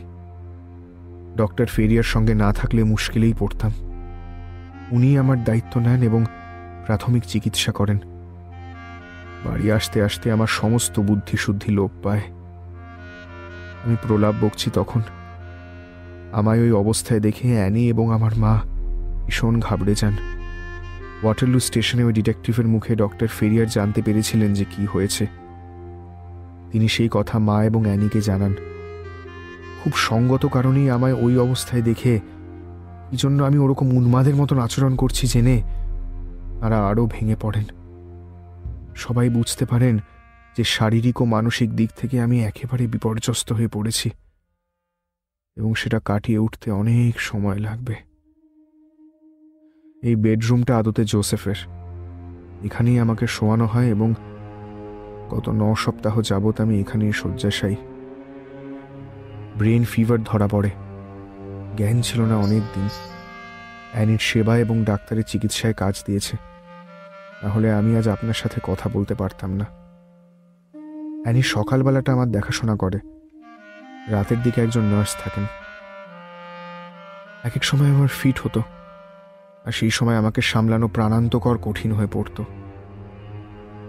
আস্তে আস্তে শরীরটা সুস্থতার দিকে অগ্রসর হলো। যুক্তির ক্ষমতা ফিরতে শুরু করলো। অনেক কিছুই ভুলে গেছিলাম জানেন। 3 দিন হলো সব আস্তে আস্তে মনে পড়তে শুরু করেছে। সেটাও একটা অভিশাপ। সেই ভয়ানক সন্ধেটা আবার আমায় পীড়া দিতে শুরু করেছে। মাঝে মাঝে ভাবি স্মৃতি হয়তো না ফিরলেই ভালো হতো। স্মৃতি ফেরার পরে আমি মিস্টার ফোর্বসকে একটা টেলিগ্রাম করি। উনি এই ঘটনা তদন্ত করছেন। উনি আমার তারের প্রত্যুত্তরে বললেন যে তদন্তে ফাঁক রাখা না হলেও কোনো সূত্র মেলেনি। বেয়ারা এবং তার স্ত্রীকে জিজ্ঞাসাবাদ করা হয়েছে, কিন্তু এখনো পর্যন্ত এমন কিছুই পাওয়া যায়নি যা থেকে প্রমাণ হয় যে এই দুজন চুরির সাথে যুক্ত। এরপর পুলিশের সন্দেহ পড়ে আমার সহকর্মী চার্লস কোরটের ওপর, কারণ সেই রাতে ও অনেকক্ষণ আমার অফিস ঘরে ছিল। কিন্তু এটা খুব একটা লাকসই যুক্তি নয় মিস্টার হোমস, কারণ ও ঘরে থাকাকালীন আমি চুক্তির কাগজটা বেরই করিনি। ওর নামটা ফরাসি শোনালেও ইংল্যান্ডের প্রতি ওর দায়বদ্ধতা নিয়ে কোনো প্রশ্নই নেই। তদন্ত আবার ধাক্কা খেল। এমন কিছুই পাওয়া গেল না যা থেকে প্রমাণ হয় চার্লস এই চুরিতে জড়িত। ব্যাস, ওখানেই ব্যাপারটা থেমে গিয়েছে। It has come to a dead end. Mister Holmes, বিশ্বাস করুন,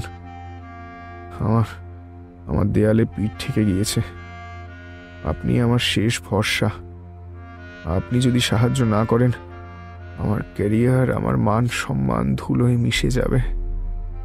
help me mister Holmes, I beg of you, please help me, please. এতক্ষণ উঠে বসে কথা বলার পর পার্সি ধপ করে বিছানার কুশনের সাথে মিশে গেল। অ্যানি দেখলাম একটা গ্লাসে করে কি একটা ওষুধ খাওয়ালো ওকে। হোমস খানিক চুপ করে বসে রইল, চোখ বন্ধ, মাথাটা পেছন দিকে এলিয়ে দিয়েছে। বাইরের কেউ দেখলে ভাববে হোমসের মন নেই, কিন্তু আমি জানি হোমসের মধ্যে একটা ভাঙা গড়ার কাজ চলছে। একটা যুক্তির ইমারত সে তৈরি করছে, তারপর পছন্দসই না হওয়ায় সে নিজেই সেটা ভেঙে গুঁড়িয়ে দিচ্ছে, আবার আর একটা তৈরি করছে।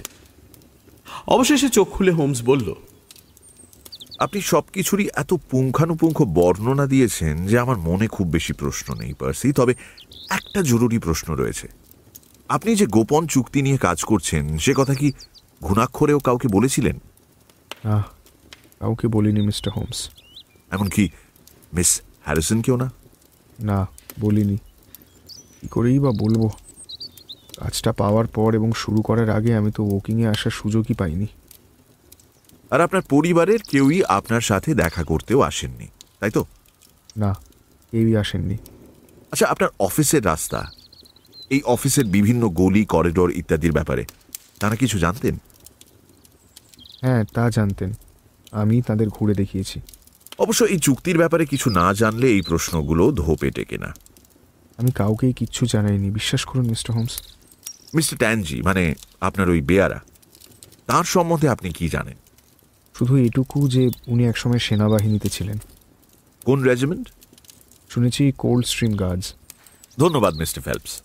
আমি বাকিটা মিস্টার ফোর্বসের কাছ থেকে জেনে নেব। ওরা এই তথ্য জোগাড় করার কাজে দুর্দান্ত, যদিও সেটা কি করে কাজে লাগাতে হয় তা মাঝে সাঝে বুঝতে।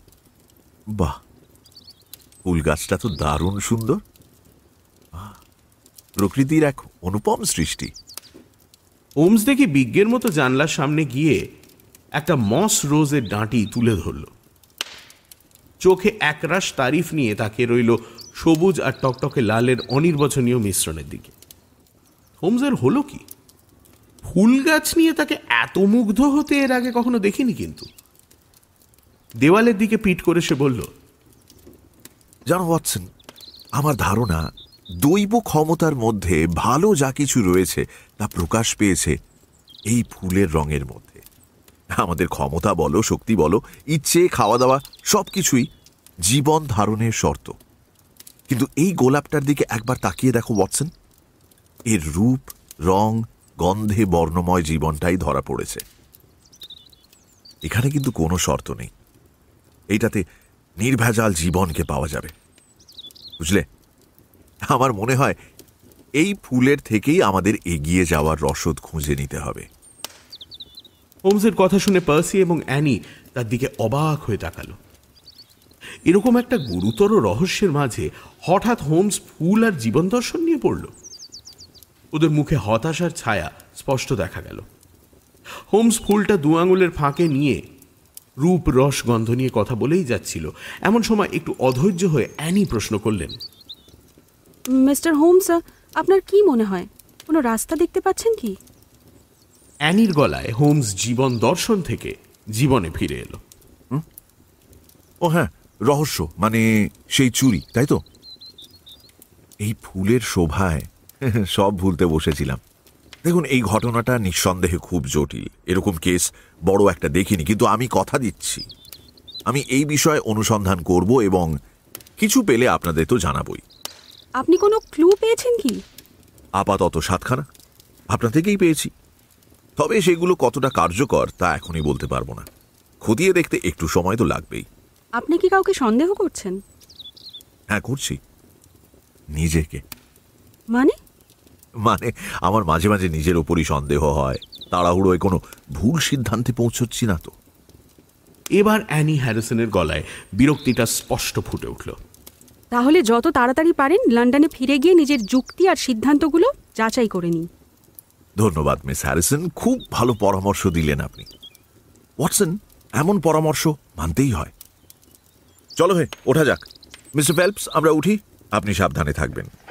এই কেস যে আমি সলভ করতে পারবো এমন কথা দিতে পারছি না, তাই মিথ্যে কোনো আশা রাখবেন না।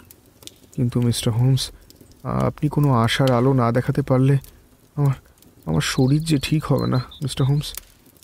আমি আবার কাল সকালে ট্রেনে আসব, কিন্তু গোড়াতেই বলে রাখি, কালকেও এই বিষয়ে কোনো ভালো খবর দিতে পারবো কিনা সন্দেহ। ঈশ্বর আপনার মঙ্গল করুন মিস্টার হোমস।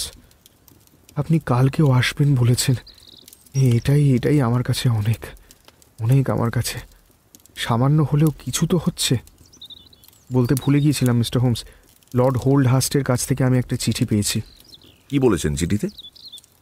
কাটা কাটা শব্দে পরিষ্কার বলেছেন যে এই ব্যাপারটা অনেক দূর গড়িয়েছে। আমি সেরে উঠে কাজে যোগ দেওয়ার পর ওনারা আমার ভবিষ্যৎ নিয়ে একটা সিদ্ধান্ত নেবেন। মানে মামা ভদ্র ভাষায় লিখেছেন যে তাড়াতাড়ি সেরে উঠে কাজে যোগ দিও, যাতে আমরা তোমায় বরখাস্ত করতে পারি। এই নিয়ে রাগ বা দুঃখ করার কোনো অবকাশই নেই মিস্টার হোমস। গাফিলতি যে হয়েছে এ কথা আমি অস্বীকার করতে পারি না। সেটা ঠিক, লর্ড হোল্ডহার্স্ট ভুল কিছু লেখেননি। চলো ওয়াটসন, আমাদের সামনে প্রচুর কাজ এখন। ফেরার পথে মিস্টার জোসেফ হ্যারিসন গাড়িতে স্টেশন অবধি পৌঁছে দিলেন। সেখান থেকে আমরা পোর্টসমাউথ থেকে আসা ট্রেনে চেপে বসলাম। হোমস ট্রেনে চুপ করেই রইল। ও শুধু নিজেই জানে কোন গভীর চিন্তায় ও ডুবে রয়েছে। ট্রেন ক্ল্যাফম জাংশন ছাড়ার পর হোমস নিজের মৌনব্রত ভঙ্গ করল। আমার দিকে তাকিয়ে চোখ নাচিয়ে বলল, জানো ওয়াটসন, এই উঁচু ট্রেন লাইন ধরে লন্ডন আসতে বেশ ভালো লাগে। তুমি ওপর থেকে বাড়িগুলোকে দেখতে পারো। হোমস তখন থেকে কি আরম্ভ করেছে, রহস্যের খোঁজ করতে গিয়ে ফুলের প্রশংসা, তারপর এখন এই বিদঘুটে বাড়িঘর, হট্টগোল, এরকম বদখত দৃশ্য দেখেও ওর এরকম তরতাজা বোধ করা, এটা কোন ধরনের রসিকতা রে বাবা? হোমস বোধহয় আমার মনের ভাবটা বুঝেই বলল, ওয়াটসন তাকাও, ভালো করে তাকাও হে বন্ধু। ওই স্লেটের ছাদের ভিড়ভাট্টার মধ্যে মাথা তোলা ওই ইটের বাড়িগুলো দেখতে পাচ্ছ তুমি? ওগুলো তো বোর্ড স্কুল। আমি বলবো লাইট হাউস। সাদামাটা রংহীন সমুদ্রের মধ্যে মাথা তোলা লাইট হাউস। এদের দেয়া আলোর সন্ধানের উপর ভরসা করেই দিশা পাবে ভবিষ্যৎ। ভাবো একবার ওয়াটসন, ওই বাড়িগুলোর মধ্যে সযত্নে লালিত হচ্ছে ভবিষ্যৎ। শিশু কিশোর মন আর মনন পাচ্ছে তালিম। ইংল্যান্ডকে উজ্জ্বল দিনগুলোর দিকে এরাই নিয়ে যাবে। আচ্ছা, তোমার বন্ধু পার্সি ফেলপস মদ্যপান করেন না বোধ হয়? না, তা করেন না। আমারও তাই মনে হয়, কিন্তু এই বিষয়ে সব দিক খতিয়ে দেখা ছাড়া কোনো উপায় নেই। বেচারা পার্সি ফেলপস মহা সমস্যায় ফেঁসেছেন। মানে লাইফ জ্যাকেট মাঝ সমুদ্রে ওয়াটসন, ওকে টেনে হিঁচড়ে ডাঙায় তোলাটাই একটা চ্যালেঞ্জ। আচ্ছা, মিস হ্যারিসনকে তোমার কেমন লাগে? বেশ প্রখর ব্যক্তিত্বের অধিকারিণী বলেই মনে হলো। তবে মানুষটা খারাপ নয়, অবশ্য সেটা আমার ভুলও হতে পারে। উনি এবং ওনার ভাইয়ের মধ্যে স্বভাবের মিল কতটা রয়েছে আরও দেখতে হবে। তবে আমার মনে হয় গত বছর পার্সি আর অ্যানির বাগদান হয়েছে। উনি নিজের ভাইকে নিয়ে আসেন পার্সির পরিবারের সবার সাথে আলাপ পরিচয় করতে। তারপরেই এই সাংঘাতিক কাণ্ডটা ঘটে এবং তারা দুজনেই এখানেই থেকে যান। বুঝলে ওয়াটসন, এইটাই মনে হচ্ছে আপাতত। বাকি খবর ঘুরে ঘুরে জোগাড় করতে হবে। কিন্তু আমার প্র্যাকটিসটা... থামো ওয়াটসন, একদম থেমে যাও। তুমি বলতে চাইছো আমার কেসগুলোর থেকে তোমার ওই জর্জালার কেস বেশি ইন্টারেস্টিং? না না হোমস, আমি বলতে চাইছিলাম ইদানিং কাজের চাপটা একটু কম, তাই তোমার সাথে ঘুরলে কোনো অসুবিধে হবে না।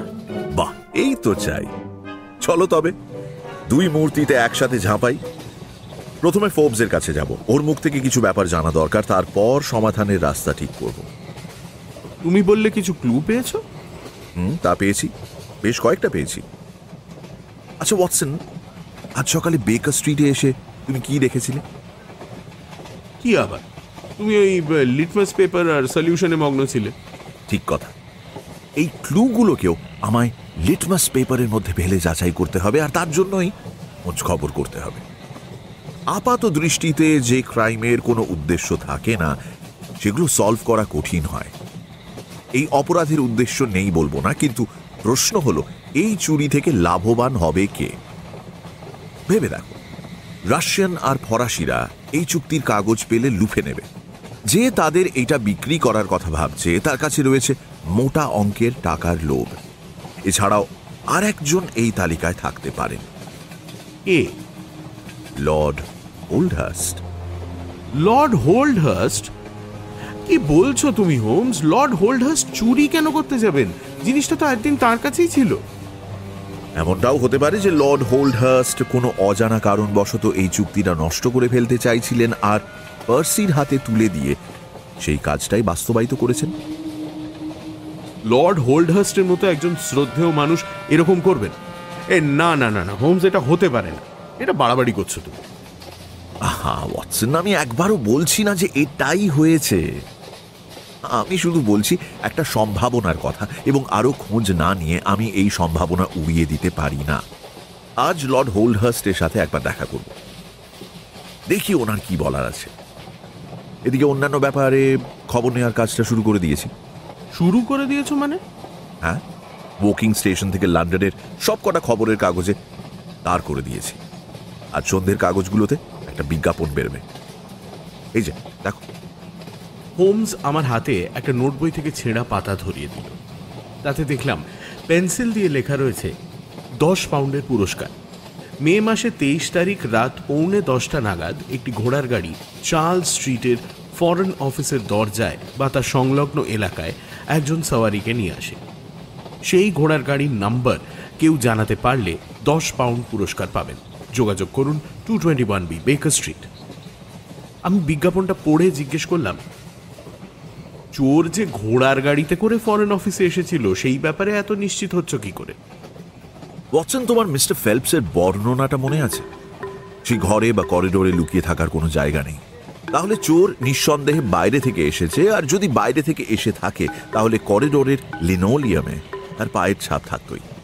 কারণ সেই রাতে বৃষ্টি হচ্ছিল, আর তার জন্য করিডোরে কাদামাখা পায়ের ছাপ পড়াটা অবশ্যম্ভাবী। মনে করে দেখো, চুরি হওয়ার কিছুক্ষণের মধ্যেই পার্সি আর সেই বেয়ারা এই জায়গাটা তন্ন তন্ন করে খুঁজেও কিছু পায়নি। সুতরাং একদিক থেকে নিশ্চিত হয়ে বলাই যায় যে চোর ঘোড়ার গাড়িতে চড়ে এসেছিল। হতে পারে, হতে পারে, এমনটা হওয়া খুব স্বাভাবিক। এইটা আমাদের প্রথম ক্লু। এই ক্লু ধরে রহস্যের একটা মোড়ে আমরা পৌঁছতে পারি। দ্বিতীয় ক্লু হচ্ছে ওই বেল বাজানো। ওয়াটসন, আমার মন বলছে, শুধু বলছে না, তার দৃঢ় বিশ্বাস যে এটাই কেসের সবচেয়ে গুরুত্বপূর্ণ বৈশিষ্ট্য। বেলটা বাজলো, কিন্তু কেন? চোর ঘরে ঢুকে দেখলো সেখানে কেউ নেই, টেবিলের ওপর চুক্তির কাগজটা পড়ে রয়েছে। এমন সুযোগ লাখে কেন, কোটিতেও মেলে না। সে তো চুক্তিটা পকেটে পুরে নিঃসাড়ে সেখান থেকে বেরিয়ে যেতে পারত। বেল বাজাতে গেল কেন? চোর কি বেল বাজিয়ে নিজেকে সাহসী প্রমাণ করতে চাইছিল, নাকি চোরের সাথেও কেউ ছিল যে এই চুরিটা ধরিয়ে দেওয়ার চেষ্টা করছিল, নাকি গোটা ব্যাপারটা নিছকই একটা দুর্ঘটনা, নাকি? হোমস আর একটা কথাও বলল না। যে নৈশব্দ থেকে তরবরিয়ে উঠে কথা বলেছিল সেই নৈশব্দের মধ্যেই আবার ডুবে গেল। এতদিনে হোমসের আচরণে আমি অভ্যস্ত হয়ে গিয়েছি, তাই অবাক না হয়ে খুশি হলাম। বুঝলাম হোমসের মাথার ভেতরে মাথা তুলেছে আর একটা সম্ভাবনা, আর ওর চিন্তা শক্তি সেই সম্ভাবনার খোসা একটা একটা করে ছাড়িয়ে যাচাই করে নিচ্ছে তার মধ্যে আদৌ কোনো সত্যি রয়েছে কিনা। টার্মিনাসে পৌঁছতে পৌঁছতে 3টে বেজে গেল। ট্রেনটা পথে একটু লেট করল। তাড়াতাড়ি একটু খেয়েই দুজনে দৌড়লাম স্কটল্যান্ড ইয়ার্ডের দিকে। হোমস এর মধ্যেই মিস্টার ফোর্বসকে একটা তার করে দিয়েছিল। স্কটল্যান্ড ইয়ার্ডের দপ্তরে পৌঁছে দেখলাম উনি আমাদের জন্য অপেক্ষা করছেন। ফোর্বস স্কটল্যান্ড ইয়ার্ডে আমাদের পরিচিত আর 5 জনের মতো নন। ছোটখাটো চেহারা, মুখে চোখে বুদ্ধির ছাপ রয়েছে, কিন্তু বন্ধুত্বপূর্ণ ব্যবহারের চিহ্ন মাত্র নেই। হোমস যে এই কেসে কাজ আরম্ভ করেছে সেটা শুনে ঠান্ডা গলায় বললেন, আপনার কাজের কথা আমি জানি।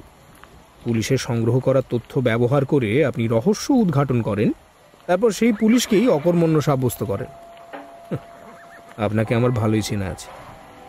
মিস্টার ফোর্বস রেকর্ড কিন্তু উল্টো কথা বলছে। আমার গত 53টা কেসের মধ্যে উদ্ঘাটক হিসেবে আমি স্বীকৃতি পেয়েছি মাত্র 4টিতে। বাকি 49টা কেস সলভ করার বাহবা পেয়েছে পুলিশ বাহিনী। আপনার বয়স, অভিজ্ঞতা দুটোই কম বলে হয়তো জানেন না। তবে একটা কথা আপনাকে বলে রাখি মিস্টার ফোর্বস, এই কেসে যদি সাফল্য চান তাহলে আপনাকে আমার সঙ্গে কাজ করতে হবে, আমার বিরুদ্ধে নয়। আশা করি ব্যাপারটা আপনাকে বোঝাতে পেরেছি। হোমসের গলায় কর্তৃত্বের ভাব মিস্টার ফোর্বসকে বুঝিয়ে দিল এই তদন্ত কে চালাচ্ছে। তাতে কাজ দিল সঙ্গে সঙ্গে। মিস্টার ফোর্বসের ব্যবহারে আমূল পরিবর্তন এলো প্রায় সঙ্গে সঙ্গেই। উনি এবার একটু হাসি ফুটিয়ে বললেন, কয়েকটা সূত্র আমার দিকেও ছাড়ুন না স্যার। বিশ্বাস করুন, এই কেসে আমি এখনো কিছুই পাইনি। তার আগে বলুন, আপনি এখনো অবধি কি কি করেছেন? করেছি বলতে, ট্যানজি মানে ফরেন অফিসারের ওই বেয়ারার পেছনে লোক লাগানো হয়েছে। উনি সেনাবাহিনীতে যে ইউনিটে ছিলেন সেখানেও খোঁজ নিয়ে দেখেছি যে লোকটা ভালো, সৎ প্রকৃতি। ওর বিরুদ্ধে কেউ কিছু বলেনি, কিন্তু ওনার স্ত্রী ঠিক সুবিধের নন। আমার মনে হয় মহিলা এই ব্যাপারে অনেক কিছুই জানেন, কিন্তু সেগুলো দাবিয়ে রেখেছেন। মিসেস ট্যানজির পেছনে লোক লাগিয়েছেন? আমাদের একজন মহিলা পুলিশ কর্মী ওনাকে অনুসরণ করেছে। মহিলা মাঝে মধ্যে 2-4 পেয়ালা গলায় ঢালেন, if you know what I mean. একদিন আমাদের এই মহিলা পুলিশ কর্মী তার সাথে গ্লাস নিয়ে বসেন, কিন্তু তার পেট থেকে কোনো কথাই বার করতে পারেননি। মিসেস ট্যানজির বাড়িতে নাকি পাওনাদাররা তাগাদা দিতে এসেছিল? হ্যাঁ, কিন্তু তাদের হিসেব মিটিয়ে দেওয়া হয়েছে। টাকাটা এলো কোত্থেকে? মিস্টার ট্যানজির পেনশন বাকি পড়েছিল, সেটা এখন এসে গেছে। এখন বোধহয় টাকা পয়সা নিয়ে আর কোনো অসুবিধে নেই। বুঝলাম। হাজবেন্ডের বদলে মিসেস ট্যানজি নিজে কেন মিস্টার ফেলপসের ঘরে গিয়েছিলেন সে ব্যাপারে কিছু বলেছেন? মিসেস ট্যানজির বক্তব্য অনুযায়ী সেদিন তার হাজব্যান্ড খুব ক্লান্ত হয়ে পড়েছিলেন এবং সেই কারণেই মিসেস ট্যানজি তাকে সাহায্য করছিলেন। হ্যাঁ, মিস্টার ফেলপসও দেখেছিলেন যে মিস্টার ট্যানজি ঘুমিয়ে পড়েছেন। মিস্টার ফোর্বস, আপনি বললেন যে মহিলা খুব একটা সুবিধের নয়। আপনি কি জিজ্ঞেস করেছিলেন সেদিন রাতে তিনি ওরকম তাড়াহুড়ো করে কোথায় যাচ্ছিলেন? এমন তাড়াহুড়ো করছিলেন যে সেটা পুলিশ কনস্টেবলের চোখে পড়ে। কারণ সেদিন নানা কারণে তার দেরি হয়ে গিয়েছিল আর বৃষ্টির মধ্যে তিনি যত তাড়াতাড়ি সম্ভব বাড়ি ফিরতে চাইছিলেন। তাহলে এত দেরিতে বাড়ি পৌঁছলেন কি করে? মানে তিনি ফরেন অফিস থেকে বেরোনোর প্রায় মিনিট 20 পর মিস্টার ফেলপস সেখান থেকে বেরোন এবং মিসেস ট্যানজির আগে তার বাড়ি পৌঁছে যান। এইটা কি করে হলো জিজ্ঞেস করেছিলেন? হ্যাঁ, করেছিলাম। তাতে উনি দাঁত মুখ খিচিয়ে আমায় বললেন যে প্রাইভেট ঘোড়ার গাড়ি আর বাসের মধ্যে প্রথমটাই যে আগে পৌঁছায় সে কথা জানেন না। তিনি যখন নিজের মেয়ের মুখে শুনলেন যে দুজন লোক তার জন্য অপেক্ষা করছে, তখন তাদের সাথে সরাসরি দেখা না করে তিনি এক ছুটে রান্নাঘরে গিয়েছিলেন কেন?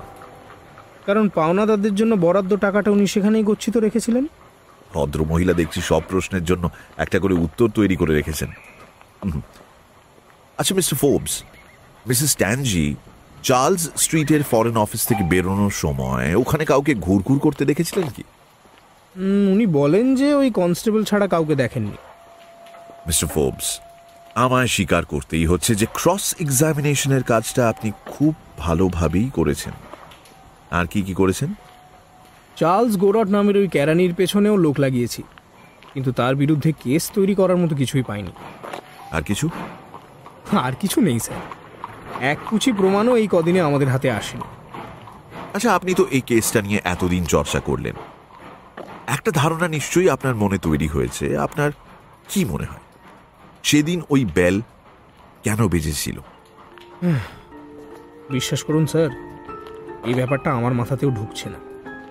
চুরি যখন করতে এসেছে তখন বেল বাজিয়ে দৃষ্টি আকর্ষণ করার কারণ কি বাপু? এক্স্যাক্টলি, আমারও একই মত। একটু আগে ওয়াটসনকে এই কথাই বলছিলাম। যাকে, আপনাকে অনেক ধন্যবাদ মিস্টার ফোর্বস, আপনি খুব উপকার করলেন আমাদের। আশা করি অপরাধীকে আপনার হাতে তুলে দিতে পারবো। আপাতত চলি। চলো ওয়াটসন। স্কটল্যান্ড ইয়ার্ড থেকে বেরিয়ে হোমস ফুটপাথে দাঁড়িয়ে রইল খানিক।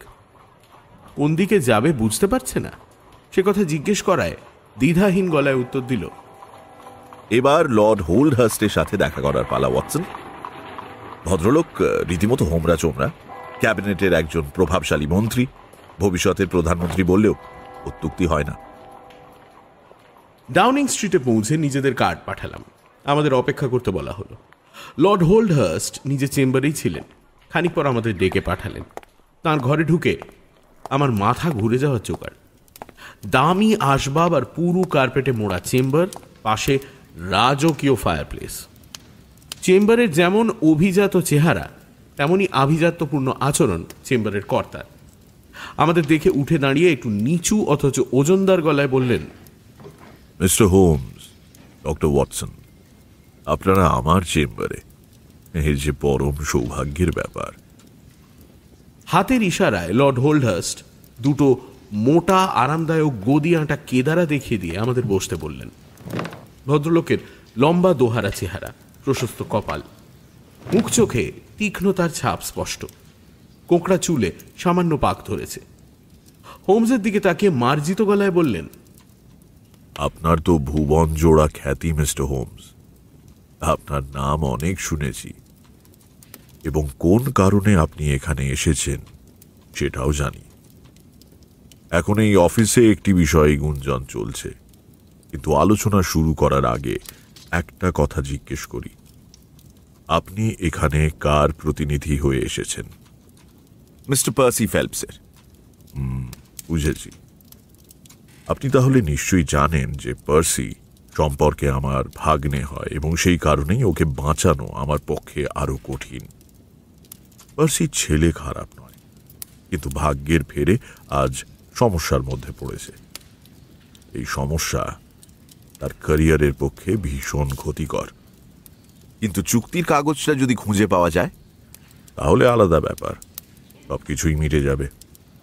স্যার, আপনার জন্য আমার কয়েকটা প্রশ্ন রয়েছে, আপনি সেগুলোর উত্তর দিলে আমাদের তদন্তের খুব সুবিধে হয়। হ্যাঁ, অফকোর্স, বলুন কি জানতে চান। আপনি কি এই ঘরে বসেই মিস্টার ফেলপসকে চুক্তিটা টুকে রাখার নির্দেশ দেন? হ্যাঁ, এই ঘরেই আমাদের কথা হয়। ধরে নিচ্ছি এই ঘরে আড়ি পেতে আপনাদের দুজনের কথা শোনা সম্ভব নয়।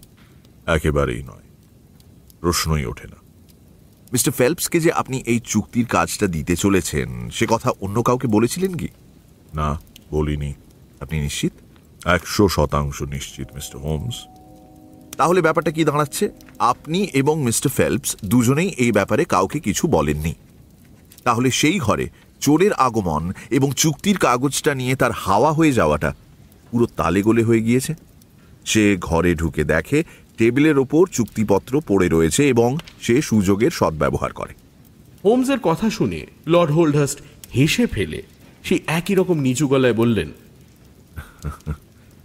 মিস্টার হোমস, এই ক্ষেত্রে আমার বিদ্যা অল্প এবং ভয়ঙ্করী। এই চুক্তি অন্য কোনো বিদেশি শক্তির হাতে পড়লে বা এর কথা ফাঁস হয়ে গেলে আমরা প্রচণ্ড বেকায়দায় পড়ব মিস্টার হোমস। এখনো পর্যন্ত এই চুক্তি ফাঁস হওয়ার বা অন্য কারুর হাতে গিয়ে পড়ার খবর পেয়েছেন কি? না, তা পাইনি। এই চুক্তি রাশিয়ান বা ফরাসি দূতাবাসে পৌঁছলে আপনারা জানতে পারবেন কি? হ্যাঁ মিস্টার হোমস, আমাদের সেই রাস্তা আছে। চুরির পর 10টা সপ্তাহ কেটে গিয়েছে, সুতরাং ধরে নেওয়া যায় যে সেই চুক্তি এখনো বিরূপ কোনো শক্তির হাতে গিয়ে পৌঁছয়নি। লর্ড হোল্ডহার্স্ট হোমসের কথায় চেয়ার থেকে উঠে পড়লেন। বুঝতে পারলাম তার নিজের চিন্তা ভাবনাও এইখানে এসে আটকে গিয়েছে। সেই নিচু অথচ ভারিক্কি গলায় এবার যুক্ত হলো একটা বীতশ্রদ্ধ সুর। সবই তো জানি মিস্টার হোমস, তাহলে চোর সেটা নিল কেন? নিজের ঘরের দেয়ালে এই চুক্তি বাঁধিয়ে রাখার জন্য? হয়তো বাজার দর বাড়ানোর জন্য সেটা এখনো নিজের কাছে রেখে দিয়েছে, হয়তো আরো বেশি দাম হাঁকাতে চায়। দেখুন মিস্টার হোমস, আর কয়েকদিন পর এই চুক্তি আনুষ্ঠানিকভাবে প্রকাশিত হবে। তারপর আর দাম হাঁকানো যাবে না। Rightly said. এমনটাও তো হতে পারে যে চোর হঠাৎ কোনো কারণে অসুস্থ হয়ে পড়েছে, তাই সেটা পাচার করার সুযোগ পায়নি। অসুস্থ মানে ব্রেন ফিভারের মতো অসুস্থতা? লর্ড হোল্ডহার্স্টের কথা শুনে আমি চমকে উঠলাম। ভদ্রলোক কি নিজের ভাগ্নিকে সন্দেহ করছেন?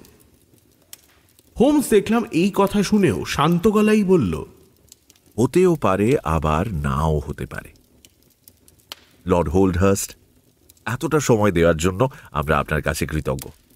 এবার আপনার অনুমতি নিয়ে বিদায় নেব। Good day sir. ঠিক আছে মিস্টার হোমস, আপনার জন্য আমার আন্তরিক শুভেচ্ছা রইল। আশা করছি আপনি অপরাধীকে শিগগিরই পাকড়াও করবেন, কারণ তার উপর অনেক কিছুই নির্ভর করছে। লর্ড হোল্ডহার্স্টের চেম্বারটা শহরের মাঝখানে হলেও চারপাশের হট্টগোল সেখানে পৌঁছয় না। সেখান থেকে বেরিয়ে হোয়াইট হলের রাস্তায় দাঁড়াতেই শহুরে ব্যস্ততা আমাদের কানে আছড়ে পড়ল। জানতে খুব ইচ্ছে করছিল যে লর্ড হোল্ডহার্স্টকে দেখে হোমসের কি মনে হলো, তবে প্রশ্ন করার আগেই আমার বন্ধুবর বলে উঠলেন, বুঝলে ওয়াটসন, লর্ড হোল্ডহার্স্টকে সন্দেহভাজনের তালিকা থেকে বাদ দিতে হবে। উনি খাঁটি মানুষ, প্রভাব খাটিয়ে টাকা পয়সা করার মতো লোক নন। খুব একটা টাকা পয়সাও করতে পারেননি এবং এই দুর্ঘটনার ফলে তিনি নিজেও টানাপোড়েনের মধ্যে রয়েছেন। ওনার পায়ের জুতোটা দেখলে বুঝতে যে নতুন জোড়া না কিনে তার সোলটা নতুন করে বসিয়েছেন, অর্থাৎ তাঁকে বেশ মেপে চলতে হচ্ছে। ওয়াটসন, তুমি এবার তোমার প্র্যাকটিসের ছায়াতলে ফিরে যেতে পারো। আজ আমার জন্য তোমায় সব ছেড়ে ছুড়ে এদিক সেদিক দৌড়তে হয়েছে, এখন আর কিছুই করার নেই। আমি বেকার স্ট্রিটে ফিরে গিয়ে দেখি বিজ্ঞাপনের কোনো জবাব এলো কিনা। কাল সকালে ট্রেনে আবার ওয়াকিং যাব, তোমার সঙ্গে পেলে খুব ভালো হবে। হোমস, তুমি মাঝে মাঝে আমার সঙ্গে এরকম ফর্মাল ব্যবহার করো কেন কে জানে। নিশ্চয়ই যাব, এটা আবার আলাদা করে বলতে হবে। পরদিন সকালে ট্রেনে আমরা দুই মূর্তি ওয়াকিং এর উদ্দেশ্যে বেরিয়ে পড়লাম। হোমসের মুখেই শুনলাম কাল সন্ধ্যের সমস্ত কাগজে দেওয়া বিজ্ঞাপনের কোনো জবাব আসেনি। কেসের ব্যাপারেও নতুন করে কিছু বলার নেই। যে তিমিরে ছিলাম এখনো পর্যন্ত সেই তিমিরেই অবস্থান করছি। এর বাইরে হোমস একটা শব্দ আর খরচ করল না। ওর মুখ যেন পাথরের মূর্তি, দেখে কিচ্ছু বোঝার উপায় নেই। কেস কোন জায়গায় দাঁড়িয়ে রয়েছে, কোন দিকে যেতে পারে এসব নিয়ে কথা না বলে হোমস ফরাসি ক্রিমিনোলজিস্ট আলফোনসে বার্তিলিওয়ের আবিষ্কার বার্তিলিও সিস্টেম নিয়ে অনর্গল বকবক করে গেল। যথাসময়ে ওয়াকিং পৌঁছলাম। গতকালের তুলনায় পার্সিকে আজ একটু সুস্থ লাগছিল। আমাদের দেখে সোফা ছেড়ে উঠে অভিবাদন জানিয়ে বলল, গুড মর্নিং মিস্টার হোমস। কোনো খবর পেলেন? না মিস্টার ফেলপস, আপনাকে আমি কালকেই বলেছিলাম আশাব্যঞ্জক কোনো খবর এখনো অবধি আমার কাছে নেই। মিস্টার ফোর্বস এবং আপনার মামা লর্ড হোল্ডহার্স্টের সাথে ইতিমধ্যে দেখা করেছি। আরও কয়েকটা খোঁজ লাগিয়েছি, সেখান থেকেও আশা করছি অচিরেই খবর পাবো। আপনি আশা ছাড়েননি বলুন। একদমই না। Thank heavens. আমি পার্সিকে রোজ এই কথাটাই বলি, সাহস রাখো, সত্যিটা বেরোবেই। চলো, আমিও যাচ্ছি। মিস হ্যারিসনের কথা শুনে বোধহয় পার্সি মনে বাড়তি জোর পেল। সোফার ওপর উঠে বসে বলল, মিস্টার হোমস, আপনার কাছে কোনো খবর না থাকলেও আমাদের কাছে আছে, এবং শুধু খবর নয়, জবর খবর। আমিও ঠিক এটাই আশা করছিলাম মিস্টার ফেলপস। কিছু ঘটেছে কি? ঘটেছে তো বটেই, কাল রাতে ঘটেছে, এবং ব্যাপারটা ভীষণ সিরিয়াস। পার্সির মুখ দেখে বুঝতে পারছিলাম যে উক্ত ঘটনা তার অসুস্থ ও দুশ্চিন্তাগ্রস্ত মননে গভীর দাগ কেটেছে। তার দু চোখে ভয়ের ছায়া স্পষ্ট। হোমস তাকে আশ্বস্ত করে বলল, আচ্ছা, আপনি সবকিছু খুলে বলুন না, তারপর যা করার সে তো করবই। মিস্টার হোমস, ওই চুরি যাওয়ার পর থেকেই আমি একটা ষড়যন্ত্রের গন্ধ পাচ্ছিলাম, আর কালকে রাতের পর সেই ধারণা আরও বদ্ধমূল হয়ে দাঁড়িয়েছে। মনে হচ্ছে আমার পারিবারিক সম্মান ও প্রতিপত্তিকে ধুলোয় মিশিয়ে দেওয়ার চক্রান্ত এইটা। অথচ বিশ্বাস করুন, আমি নির্বিবাদী মানুষ, সজ্ঞানে কোনোদিন কারোর কোনো ক্ষতি করিনি। কিন্তু কালকে রাতের পর আমার মনে হচ্ছে যে আমার কোনো শত্রু রয়েছে, এবং সে আমার শেষ না দেখে ছাড়বে না। মিস্টার হোমস, আপনার মনের অবস্থা বুঝতে পারছি মিস্টার ফেলপস। কি হয়েছে সেটা বলুন। গত 10 সপ্তাহ যাবৎ প্রত্যেক রাতে আমার ঘরে একজন নার্স থাকতেন। গতকাল রাতে আমি একটু সুস্থ বোধ করছিলাম, তাই মনে হলো একটা রাত একা থেকেই দেখি না, যেমন ভাবা তেমনই কাজ। আলোটা কমিয়ে দিয়ে ঘুমিয়ে পড়েছিলাম। রাত 2টো নাগাদ আচমকা ঘুমটা ভেঙে গেল, বা বলা ভালো, একটা শব্দে ঘুমটা ভেঙে গেল। এমন খসখসে একটা আওয়াজ। প্রথমটা শুনে মনে হলো ইঁদুরে কিছু একটা কাটছে। আমি চুপচাপ শুয়ে রইলাম। তারপর আওয়াজটা বাড়ল। তারপরে জানলার কাছ থেকে একটা ধাতব খুট শব্দ ভেসে এলো। আমি এবার সোজা হয়ে উঠে বসলাম। ততক্ষণে বুঝতে পেরেছি ওই আওয়াজটা কিসের। প্রথমটা ছিল জানলার ফ্রেমের মধ্যে দিয়ে কোনো একটা করাত বা লাঠি জাতীয় কিছু ঢোকানোর আওয়াজ, আর দ্বিতীয়টা জানলার ক্যাচটা ঠেলে খোলার। ওই খুট শব্দের পর মিনিট 10 সব চুপচাপ রইল। জানলার ওপাশে থাকা মানুষটা হয়তো দেখতে চাইছিল ওই আওয়াজে কারোর ঘুম ভেঙেছে কিনা। তারপর একটা মৃদু শব্দ হলো। তাকিয়ে দেখি জানলাটা আস্তে আস্তে খুলে যাচ্ছে। আমি আর চুপ করে বসে থাকতে পারলাম না। এক লাফে উঠে জানলাটার শাটারটা হাট করে খুলে দিলাম।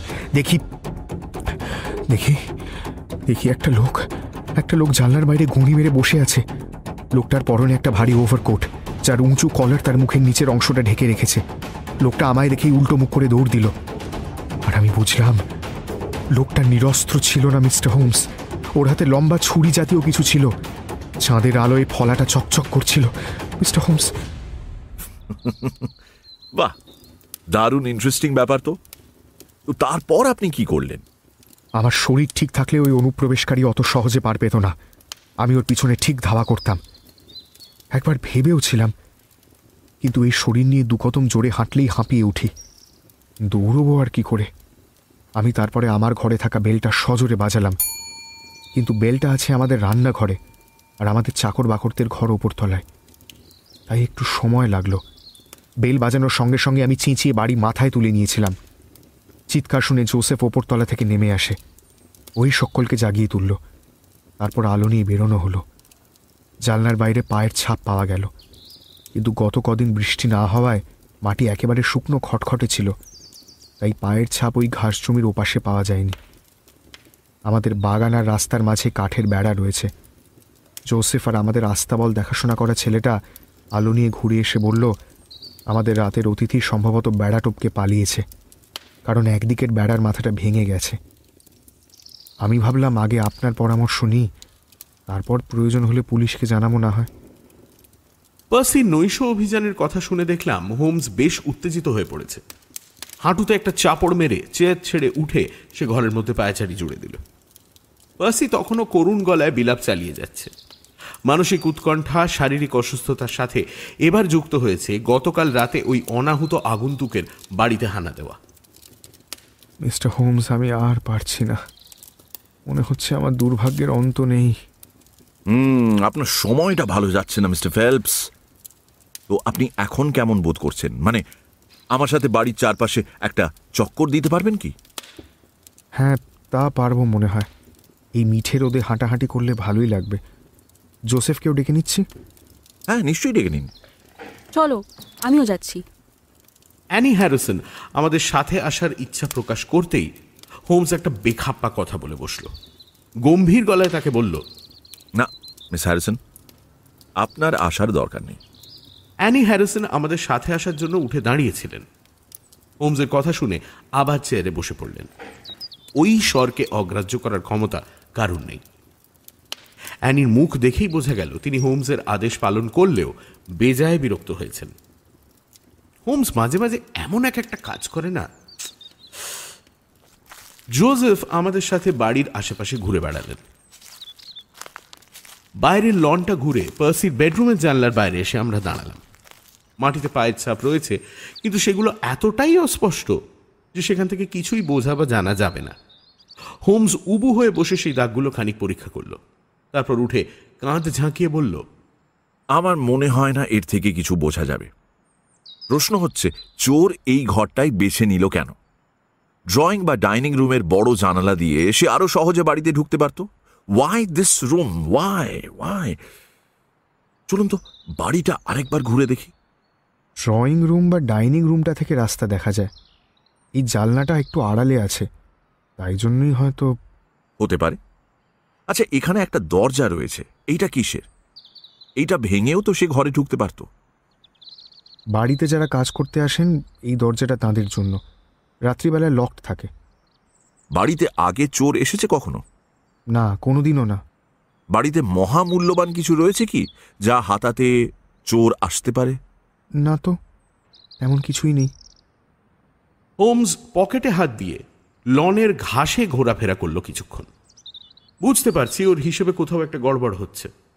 হোমসের সাথে এরকম তো সচরাচর হয় না। হঠাৎ কি হলো? এবার সে জোসেফ হ্যারিসনের দিকে তাকিয়ে বলল, পার্সির মুখে শুনলাম চোর পালানোর পর আপনি চারপাশটা ঘুরে দেখতে গিয়ে দেখেন রাস্তার দিকের বেড়ার একটা অংশ ভেঙে গিয়েছে। সেটা দেখে আপনার মনে হয় চোর সেদিকের বেড়া টপকে পালিয়েছে, তাই তো? হ্যাঁ, বটেই তো। দয়া করে জায়গাটা আমাদের একটু দেখাবেন। হ্যারিসন আমাদের বাগানের একটা দিকে নিয়ে গেলেন। কাঠের বেড়ার ওপর রাস্তা। বেড়ার এক প্রান্তের সামনে গিয়ে দেখি সেখান থেকে একটা কাঠের টুকরো ভেঙে ঝুলছে। হোমস এক টানে সেটা বেড়া থেকে আলাদা করে হাতে নিয়ে একদৃষ্টে চেয়ে রইল। কাঠের বেড়ার ওপর এই আঘাতটা বেশ পুরনো বলে মনে হচ্ছে। যে আপনি নিশ্চিত এটা কাল রাতেই হয়েছে? তাই তো মনে হচ্ছে। বেড়ার ওই পাশে ধস্তাধস্তির কোনো চিহ্ন রয়েছে কি? না, বোধহয় নেই। তাহলে আমার মনে হয় না এখানে আর কিছু করার আছে। চলুন ভেতরে যাওয়া যাক, জরুরি কথা রয়েছে। পার্সির হাঁটা চলা দেখেই বোঝা যায় তার শরীর এই ব্রেন ফিভারের আক্রমণে ভালোই ধাক্কা খেয়েছে। সে জোসেফ হ্যারিসনের কাঁধে ভর দিয়ে খুব আস্তে আস্তে হাঁটছিল। হোমস তার জন্য অপেক্ষা করল না। লম্বা লম্বা পা ফেলে বেডরুমের খোলা জানলার সামনে গিয়ে দাঁড়িয়ে ঘরের মধ্যে থাকা অ্যানি হ্যারিসনের দিকে তাকিয়ে আমার খুব চেনা একটা সুরে বলল, মিস হ্যারিসন, আজ সারাদিন আপনি এখানেই থাকবেন। কোনো অবস্থাতেই এই ঘর ছেড়ে অন্য কোথাও যাবেন না, কথা দিন। আপনার উপর কিন্তু অনেক কিছু নির্ভর করছে। আমার মনের মধ্যে একটা ধূপকুনি শুরু হয়েছে। আমি জানি হোমস কিছু একটা দেখেছে বা বুঝতে পেরেছে। হোমসের এমন কথায় মিস হ্যারিসন একটু ঘাবড়ে গেলেও সামলে উঠে বললেন, ঠিক আছে মিস্টার হোমস, আপনি বললে যাব না। হোমস থামল না। এবার মিস হ্যারিসনের দিকে ধেয়ে এলো তার আরও একটি আদেশ। রাতে ঘুমোতে যাওয়ার আগে আপনি এই দরজাটা বাইরে থেকে বন্ধ করে চাবি নিজের কাছে রাখবেন, সেটা যেন অন্য কারুর কাছে না যায়। পারবেন? মিস হ্যারিসন একটু থমকালেন। দরজা বাইরে থেকে বন্ধ করার ব্যাপারটা আমার মাথাতেও ঢুকল না। আমার মনের প্রশ্নটাই মিস হ্যারিসন করে ফেললেন। কিন্তু পার্সি পার্সি কোথায় থাকবে? মিস্টার ফেলপসকে আমরা লন্ডন নিয়ে যাচ্ছি। আমি এখানে একা থাকবো? দেখুন মিস হ্যারিসন, এখনই সবটা বলতে পারবো না, কিন্তু বিশ্বাস করুন এইটা মিস্টার ফেলপসের ভালোর জন্যই করা হচ্ছে। মিস হ্যারিসন, হাতে সময় নেই, তাড়াতাড়ি বলুন। পারবেন? হোমসের তাড়া দেওয়ায় কাজ হলো। মিস হ্যারিসন ঘাড় নেড়ে সম্মতি জানালেন, আর তার কয়েক সেকেন্ড পরেই জোসেফ আর পার্সি এসে উপস্থিত হলেন। অ্যানির দিকে তাকিয়ে হালকা গলায় জোসেফ বললেন, অ্যানি, তুমি ঘরে বসে করছোটা কি? এসো এসো, বাইরে এসো, দেখো কি চমৎকার রোদ উঠেছে। অ্যানি হ্যারিসন একবার হোমসের দিকে এক ঝলক তাকিয়েই বললেন, না জোসেফ, আমি বরং এখানেই থাকি। মাথাটা ধরে আছে, এই ঘরটা বেশ ঠান্ডা, একটু আরাম লাগছে। পার্সি এবার হোমসকে জিজ্ঞেস করল, মিস্টার হোমস, এবার কি করব আমরা? মিস্টার ফেলপস, আমার মনে হচ্ছে তদন্তের স্বার্থে আপনাকে আমাদের সাথে লন্ডন যেতে হবে, কারণ আসল সূত্রগুলো সেখানেই লুকিয়ে রয়েছে। আজই যাবেন কি? হ্যাঁ, আজই, আর 1 ঘন্টার মধ্যে বেরোবো। পারবেন? হ্যাঁ, পারবো মনে হয়। আপনি এখানে এসেছেন বলেই কিনা জানি না, কিন্তু আজ একটু তরতাজা বোধ করছি, হাতে পায়ে জোরও পাচ্ছি। আশা করি লন্ডন গেলে আপনার কাজের একটু সুবিধা হবে। একটু নয়, অনেকটাই হবে মিস্টার ফেলপস। রাতে থাকতে হবে কি? হ্যাঁ, তা তো থাকতেই হবে। বুঝেছি, মানে গতকাল রাতের অতিথি আজ রাতে এলে দেখবে পাখি উড়ে গেছে, তাই তো? পার্সির কথা শুনে হোমস মুখ টিপে হেসে বলল, আপনি অতি বিচক্ষণ মানুষ মিস্টার ফেলপস। আমার মতলব কিছুটা সেরকম। ঠিক আছে মিস্টার হোমস, আপনার কথা শিরোধার্য। আশা করি জোসেফও আমাদের সাথে যাবে। আমার দেখভালের জন্য একজনকে লাগবে। না, তার দরকার নেই। আমাদের বন্ধু ডক্টর ওয়াটসন রয়েছেন তো, আপনি এই কদিন ওনার জিম্মায় থাকবেন। যত্নআতির ব্যাপারে ওয়াটসনের তুলনা হয় না। এখানে লাঞ্চ সেরে আমরা বেরিয়ে পড়ব। অল্প সময়ের মধ্যেই সমস্ত বন্দোবস্ত হয়ে গেল। মিস হ্যারিসন সেই বেডরুম ছেড়ে আর বেরোলেন না। যথারীতি আমি এবারও হোমসের পরিকল্পনার তল পেলাম না। মিস হ্যারিসন আর পার্সিকে আলাদা রাখার পেছনে কি কারণ থাকতে পারে? প্রতিবারের মতো এবারেও হোমস নোজ বেস্ট মন্ত্রেই আস্থা রাখলাম। অনেকদিন পর বাড়ি থেকে বেরোনোর সুযোগ পেয়ে দেখলাম পার্সি বেশ উৎফুল্ল, জমিয়ে লাঞ্চ সারল। যথাসময় ঘোড়ার গাড়িতে চড়ে আমরা ওয়াকিং স্টেশন অভিমুখে যাত্রা করলাম, আর মাঝ রাস্তায় হোমস একটা বোমা দাগল। কোথাও একটা চমক অপেক্ষা করছে সেটা বুঝতে পারছিলাম, কিন্তু সেটা এভাবে আসবে আশা করিনি। হোমস আমাদের বলল, আমি লন্ডন যাচ্ছি না, ইনফ্যাক্ট ওয়াকিং ছেড়ে কোথাও যাচ্ছি না। 2-1 মামলার নিষ্পত্তি না করে এখান থেকে যেতে পারবো না। চিন্তা করবেন না মিস্টার ফেলপস, আপনার অনুপস্থিতিতে আমাদের সুবিধে বই অসুবিধে হবে না। ওয়াটসন, তুমি ওয়াটারলু স্টেশন থেকে মিস্টার ফেলপসকে নিয়ে সোজা বেকার স্ট্রিটে নিয়ে যাবে। আজকের রাতটা উনি না হয় আমাদের স্পেয়ার বেডরুমে কাটিয়ে দেবেন। তুমিও আজ বেকার স্ট্রিটেই থেকেছেও। তোমরা দুজন বহু পুরনো বন্ধু, বহুদিন পর একসাথে থাকবে, গল্পগুজব করবে, তোমাদের সময়টা ভালোই কাটবে বলে মনে হয়। সব পরিকল্পনা মাফিক এগোলে আমি কাল সকাল 8টার ট্রেনে চলে আসব, একসাথে ব্রেকফাস্ট করা যাবে। আমি হোমসের কাজকর্মের ধাঁচ জানি, তাই চুপচাপ মাথা নাড়লাম। পার্সি দেখলাম ত্রস্ত গলায় বলল, কিন্তু মিস্টার হোমস, আপনি যে বললেন লন্ডনে অনুসন্ধান চালাবেন, সেটার কি হবে? সেটা না হয় কালকে দেখব মিস্টার ফেলপস। আপাতত আমার মনে হয় এখানকার কাজগুলো বেশি জরুরি। যথাসময় ওয়াটারলুগামী ট্রেন এসে প্ল্যাটফর্মে দাঁড়াল। ট্রেনের পাদানিতে দাঁড়িয়ে পার্সি হোমসের উদ্দেশ্যে বলল, আপনি যখন এখানে থেকেই যাচ্ছেন, তখন একবারটি ব্রিয়াব্রেতে ফিরে গিয়ে জানিয়ে দিতে পারবেন যে আমার ফিরতে ফিরতে কাল রাত হয়ে যাবে? হোমস ভাবলেশহীন মুখে তার দিকে তাকিয়ে বলল, মনে হয় না আমি ব্রিয়াব্রের দিকে যাব। সিগন্যাল হয়ে গিয়েছিল। ট্রেনটা সজোরে হুইসেল বাজিয়ে ভোঁস ভোঁস করে ধোঁয়া ছেড়ে ভীমে তালে চলতে শুরু করল। হোমস হাত নেড়ে আমাদের বিদায় জানালো। ট্রেনে হোমসের থেকে যাওয়ার কারণ নিয়ে আমার আর পার্সির আলোচনা জমে উঠল। সীমিত ক্ষমতা নিয়েই আমরা নানান থিওরি তৈরি করার চেষ্টা করলাম, কিন্তু সেগুলো এতটাই নড়বড়ে ছিল যে আমাদের সামনেই টিকল না। পার্সি বলল, দেখো, কাল রাতে যে বাবাজি দর্শন দিয়েছিলেন তিনি সাধারণ চোর হতেই পারেন না। আমার মনে হয় মিস্টার হোমস সেই বিষয়ে কোনো ক্লু খুঁজতে চান। তোমার আর কি মনে হয় পার্সি? মনে হচ্ছে ওয়াটসন, আমি একটা দুর্বোধ্য রাজনৈতিক চক্রান্তের মধ্যে রয়েছি। এই চক্রান্তের হোতারা কোনো অজ্ঞাত কারণে আমার জীবনটা নষ্ট করতে চায়। ওয়াটসন, আমার কথা হয়তো তোমার অবাস্তব বলে মনে হতে পারে, কিন্তু তোমায় আমার অনুরোধ, এটাকে একজন অসুস্থ মানুষের মস্তিষ্ক প্রসূত চিন্তাভাবনা বলে উড়িয়ে দিও না। একবার ভেবে দেখো, ঘরে দামি কিছু না থাকা সত্ত্বেও চোর রাত বিরেতে জানলা ভেঙে ঢোকার চেষ্টা করবে কেন? তার হাতে একটা লম্বা ছুরিই বা থাকবে কেন? তুমি নিশ্চিত ওটা ছুরিই ছিল? কোনো সন্দেহই নেই। বললাম না, চাঁদের আলোয় ছুরির ফলাটা চকচক করছিল। কিন্তু ছুরি নিয়ে তোমার অনিষ্ট করতে আসবে কে? তোমার সঙ্গে তো কারো শত্রুতা নেই। সেটাই তো আমার মাথাতেও ঢুকছে না। তোমার বা আমার মাথায় না ঢুকলেও হোমসের মাথায় নিশ্চয়ই ঢুকেছে, আর সেই কারণেই সে আজ ওয়াকিংয়ে থেকে যাওয়ার সিদ্ধান্ত নিয়েছে। একটা গুরুত্বপূর্ণ চুক্তি চুরি গিয়েছে। গভীর রাতে ছুরি নিয়ে অজ্ঞাত পরিচয় মানুষ তোমার বেডরুমের জানলা দিয়ে ঢোকার চেষ্টা করেছে। হোমস যদি সেই লোকটাকে পাকড়াও করতে পারে, তাহলে সেই চুরি হওয়া চুক্তিপত্র খুঁজে পাওয়ার দিকে কিছুটা অগ্রসর হবে। আপাত দৃষ্টিতে দেখে মনে হয় একজন চুরি করেছে এবং আর একজন তোমার ওপর আঘাত আনতে চাইছে, অর্থাৎ শত্রু দুজন। কিন্তু আমার মনে হয় শত্রু আসলে একজনই। কিন্তু মিস্টার হোমস যে বললেন উনি ব্রিয়াব্রের দিকে এই মুহূর্তে যাচ্ছেন না। পার্সি, হোমসের সাথে এতদিন কাটানোর সুবাদে আমি জানি যে পোক্ত যুক্তি ও উদ্দেশ্য ছাড়াও কিছুই করে না। এ বিষয়ে আমাদের আলোচনা আর গড়ালো না। আমি আমার আফগানিস্তান অভিযান, পুরনো কেসের গল্প, আমাদের স্কুল জীবনের নানা প্রসঙ্গ এনে পার্সির মনটা ঘোরানোর চেষ্টা করলাম বটে, কিন্তু তাতে বিশেষ লাভ হলো না। ওর ওই অসুস্থ শরীর আর চুরি যাওয়া চুক্তি সংক্রান্ত মানসিক চাপ ওকে আঁকড়ে ধরে রইল। ওর কথাবার্তা ঘুরে ফিরে সেই চুক্তিপত্র, হোমসের ফন্দি আর লর্ড হোল্ডহার্স্টকে ঘিরেই চলতে লাগলো। লর্ড হোল্ডহার্স্টের কথা ভাবছি, উনি কি করবেন কে জানে। আচ্ছা, মিস্টার হোমস কি আগে কখনো ব্যর্থ হয়েছেন?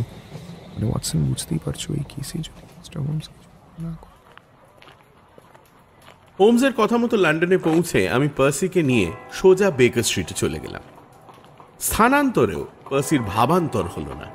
দিন গড়িয়ে সন্ধে ঘনিয়ে আসার সাথে সাথেই পার্সির মনের শঙ্কা নিখাদ ঘ্যানঘ্যানানিতে পরিণত হলো। আমায় একবার জিজ্ঞেস করলো, মিস্টার হোমসের উপর তোমার পূর্ণ আস্থা রয়েছে তো?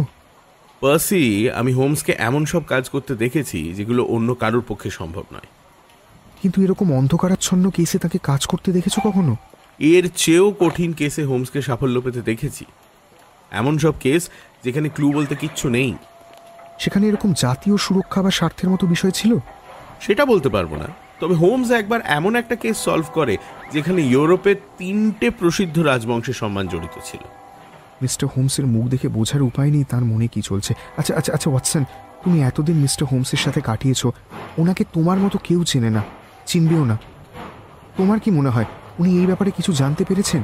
উনি কি এই কেস নিয়ে আশাবাদী? তোমার মতো আমিও এই ব্যাপারে কিছু জানি না। এ নিয়ে হোমসের সাথে আমার কোনো কথাই হয়নি। গতিক সুবিধের বলে মনে হচ্ছে না ওয়াটসন, একেবারেই মনে হচ্ছে না। তুমি বেকার দুশ্চিন্তায় ভুগছো পার্সি, ধৈর্য ধরো। হোমসকে আমি যতটুকু চিনি বা দেখেছি, ও সমাধানের কোনো উপায় না পেলে মুক্ত কণ্ঠে স্বীকার করে। আমার মনে হয় ও কিছু একটা পেয়েছে, না হলে ওয়াকিংয়েও থেকে যেত না। এই জিনিস আমি আগেও দেখেছি, তাই বলছি ভরসা রাখো। চলো ডিনার করে নি। তুমি আজ একটু তরতাজা বোধ করলেও এখনো পুরোপুরি সেরে ওঠোনি। আজ আবার এতটা রাস্তা এলে, তোমার এখন বিশ্রাম দরকার। কাল হয়তো দৌড়োদৌড়ি থাকতে পারে। চলো দেখি ডিনারে কি আছে। পার্সিও আর কথা না বাড়িয়ে সে রাতের মতো খাওয়া দাওয়া করে বেডরুমে ঢুকে পড়ল। আমি টের পেলাম পার্সির ওই টেনশনটা ছোঁয়াচে ব্যারামের মতোই আমার মধ্যেও ঢুকে পড়েছে। বিছানায় গায়ে এলিয়ে দিলাম বটে, কিন্তু ঘুম এলো না। এপাশ ওপাশ করতে করতে ভাবতে লাগলাম এই অদ্ভুত কেসটা নিয়ে। যত ভাবলাম আমার ভাবনা চিন্তা আরো জড়িয়ে গেল। মনের মধ্যে অনেকগুলো প্রশ্ন রয়েছে। নিজের মনে তার উত্তরগুলো তৈরি করার চেষ্টা করলাম, আর প্রতিবার খোদ আমারই মন সেই উত্তরগুলোকে নাকচ করে দিতে থাকলো। প্রশ্ন থেকেই গেল, হোমস কেন ওয়াকিংয়ে থেকে গেল? মিস হ্যারিসনকে বেডরুম ছেড়ে কোথাও বেরোতে বারণ করলো কেন? ও যে ব্রিয়াব্রের এত কাছে রয়েছে সেটা পার্সির বাড়ির অন্য কাউকে জানতে দিচ্ছে না কেন? এসব ভাবতে ভাবতে কখন ঘুমিয়ে পড়েছি খেয়াল নেই।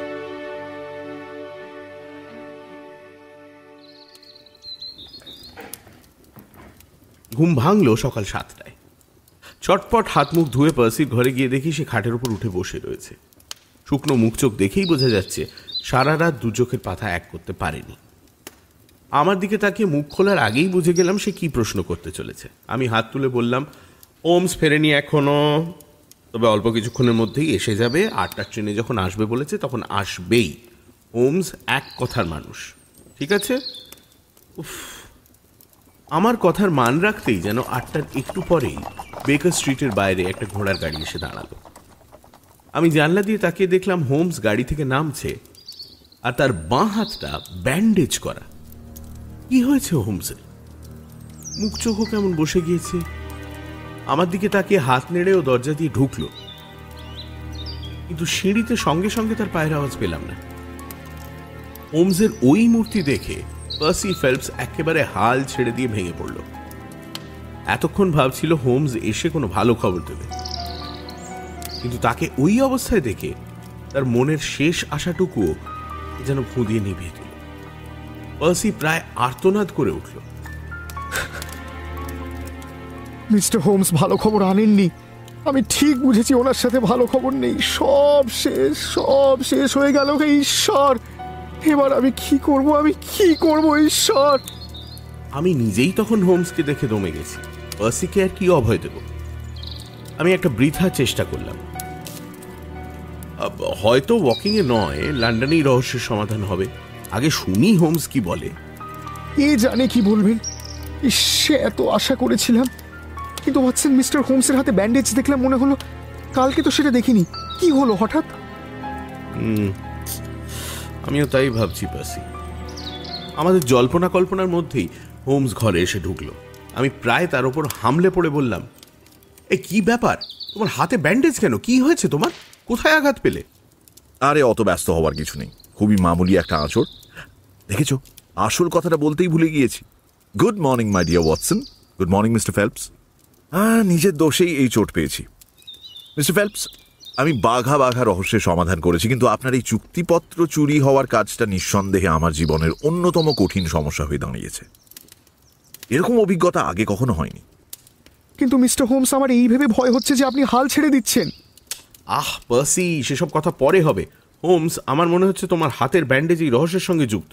তাছাড়া তুমি একটা গোটা রাত ওয়াকিং এ কাটালে, রহস্যের পেছনে ধাওয়া করলে, আর তারপর কি হলো আমাদের বলবে না?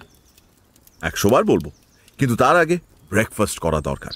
সেই 7 সকালে ওয়াকিং থেকে বেরিয়েছি, পেটে কিছু পড়েনি। আচ্ছা, ওই কাগজের বিজ্ঞাপনের কোনো উত্তর আসেনি না? স্বাভাবিক, আন্দাজে ঢিল সবসময় লাগে না ওয়াটসন। চলো দেখি মিসেস হাডসন আমাদের জন্য কি ব্যবস্থা করেছেন। ডাইনিং রুমে গিয়ে দেখি খাবার টেবিল পরিপাটি করে গোছানো রয়েছে। মিস হাডসন একটা ট্রেতে কফি আর চায়ের পেয়ালা নিয়ে টেবিলে রেখে দিয়ে গেলেন। তার মিনিট খানেক পরেই দেখি তিনি আবার আরেকটা ট্রে নিয়ে ঘরে ঢুকছেন। এবার 3টে ঢাকা দেওয়া পাত্র আমাদের 3জনের সামনে রেখে দিয়ে গেলেন। হোমস নিজের পাত্রের ঢাকা সরিয়ে জিভ দিয়ে একটা সপ্রশংস আওয়াজ করে বলল, আহা, মিসেস হাডসন একেবারে ফাটিয়ে দিয়েছেন। আমার প্রিয় চিকেন কারি বানিয়েছেন। কথায় বলে মর্নিং শোজ দ্য ডে। এই খাবার দিয়ে যখন শুরু হচ্ছে, তখন বাকি দিনটাও দুর্দান্ত কাটবে। ওয়াটসন, তোমার প্লেটে কি রয়েছে? পাত্রের ঢাকনা সরানোর পর আমারও জিভে জল চলে এলো। আমার প্রিয় জিনিস। আনন্দিত গলায় বললাম, আরে হ্যাম এন্ড এগস। মিস্টার ফেলপস, আপনার প্লেটে কি আছে বলুন? বাদ দিন মিস্টার হোমস, বাদ দিন। আমার আর খাওয়ার রুচি নেই, বাদ দিন আপনি। আরে রুচি নেই বললেই হবে? একবার দেখুনই না, মিসেস হাডসনের রান্নার হাতটি কিন্তু খাসা। ধন্যবাদ মিস্টার হোমস, কিন্তু আমি এখন খাবার, বিশ্বাস করুন, আমার কিছুই খেতে ইচ্ছা করছে না। কিছুই না।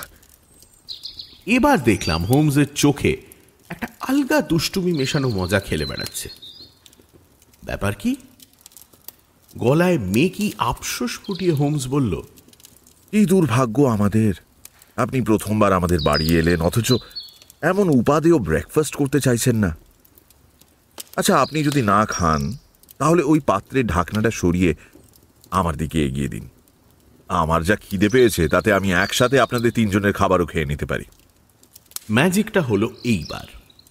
পার্সি পাত্রের ঢাকনাটা সরালো আর চিৎকার করে উঠল, এই তো আমার হারানিধি, এই তো আমার হারানিধি। Oh god, oh my god, oh my god, oh my god, oh my god, I can't believe this. এবারে চিৎকারটা দুঃখ বা হতাশা নয়, আনন্দে। আমি উঁকি মেরে দেখি পার্সি প্লেটে শোভা পাচ্ছে একটা ছোট সিলিন্ডারের আকারে মোড়া কাগজ, তার রং সবুজ আর নীলের মাঝামাঝি। পার্সি এক ঝটকায় মানপত্রের মতো গোটানো কাগজটা খুলে ফেলে পড়তে শুরু করলো। না, ভুল বললাম, চোখ দিয়ে গিলতে শুরু করলো। তারপর সেটা হাতে নিয়ে পাগলের মতো গোটা ঘর জুড়ে নাচতে থাকলো। একটা লোকের আনন্দের বাঁধ ভেঙে গিয়েছে অনেক দিন পর। কে বলবে পার্সি গত 2 মাস অসুস্থ? হোমস মুখে হাসি নিয়ে তাকিয়েছিল পার্সির দিকে, তবে এই ধকল তার রুগ্ন শরীর বেশিক্ষণ নিতে পারল না। খানিক্ষণ পর পার্সি চেয়ারে ধপ করে বসে পড়ল, তবে ওই ক্লান্তির মধ্যেও অনাবিল আনন্দের ছাপটা স্পষ্ট। আমার ভয় হলো আনন্দের চোটে পার্সি অজ্ঞান না হয়ে যায়। চট করে একটা কাপে ব্র্যান্ডি ঢেলে এনে ওকে খাইয়ে দিলাম। হোমস উঠে এসে পার্সির কাঁধে একটা আলতো চাপ মেরে বলল, ঠিক আছে মিস্টার ফেলপস, এবার শান্ত হন। আপনি এরকম লাফালাফি জুড়বেন জানলে এটা করতাম না। আসলে রহস্যের এরকম নাটকীয়ভাবে সমাধানের লোভ সামলাতে পারিনি। পার্সির আনন্দের বেগ তখন স্তিমিত হয়ে এলেও থেমে যায়নি। সে চেয়ার ছেড়ে উঠে হোমসকে জাপটে ধরে তার হাতে চুমু খেয়ে কৃতজ্ঞতায় ডগমগ গলায় বলল, ঈশ্বর আপনার মঙ্গল করুন মিস্টার হোমস, আপনি আমার মান সম্মান রক্ষা করেছেন। May God bless you mister Holmes.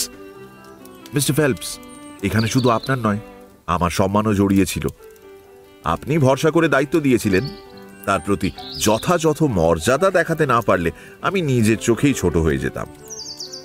কাগজের তাড়াটা আর একবার পরীক্ষা করে পার্সি সেটা নিজের কোটের সবচেয়ে ভেতরের পকেটে চালান দিল। তারপর হোমসের দিকে উৎসুক মুখে তাকিয়ে বলল, এটা পেলেন কোথায়, কি করে? হোমস নিজের কাপের কফি শেষ করে চিকেন কারির ওপর মনোনিবেশ করল।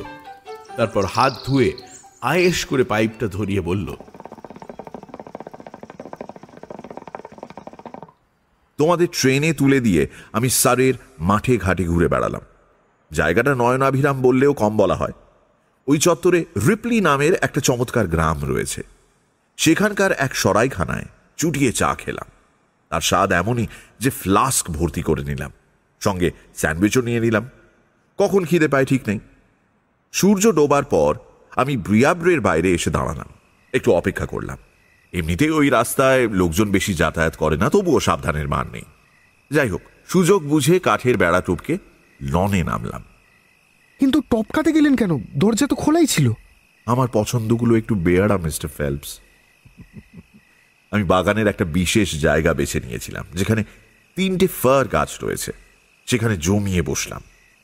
ওখান থেকে চারপাশটা ভালো দেখা যায়, আর কেউ ওখানে গুঁড়ি মেরে লুকিয়ে থাকলে অন্ধকারে তাকে দেখতে পাওয়া অসম্ভব।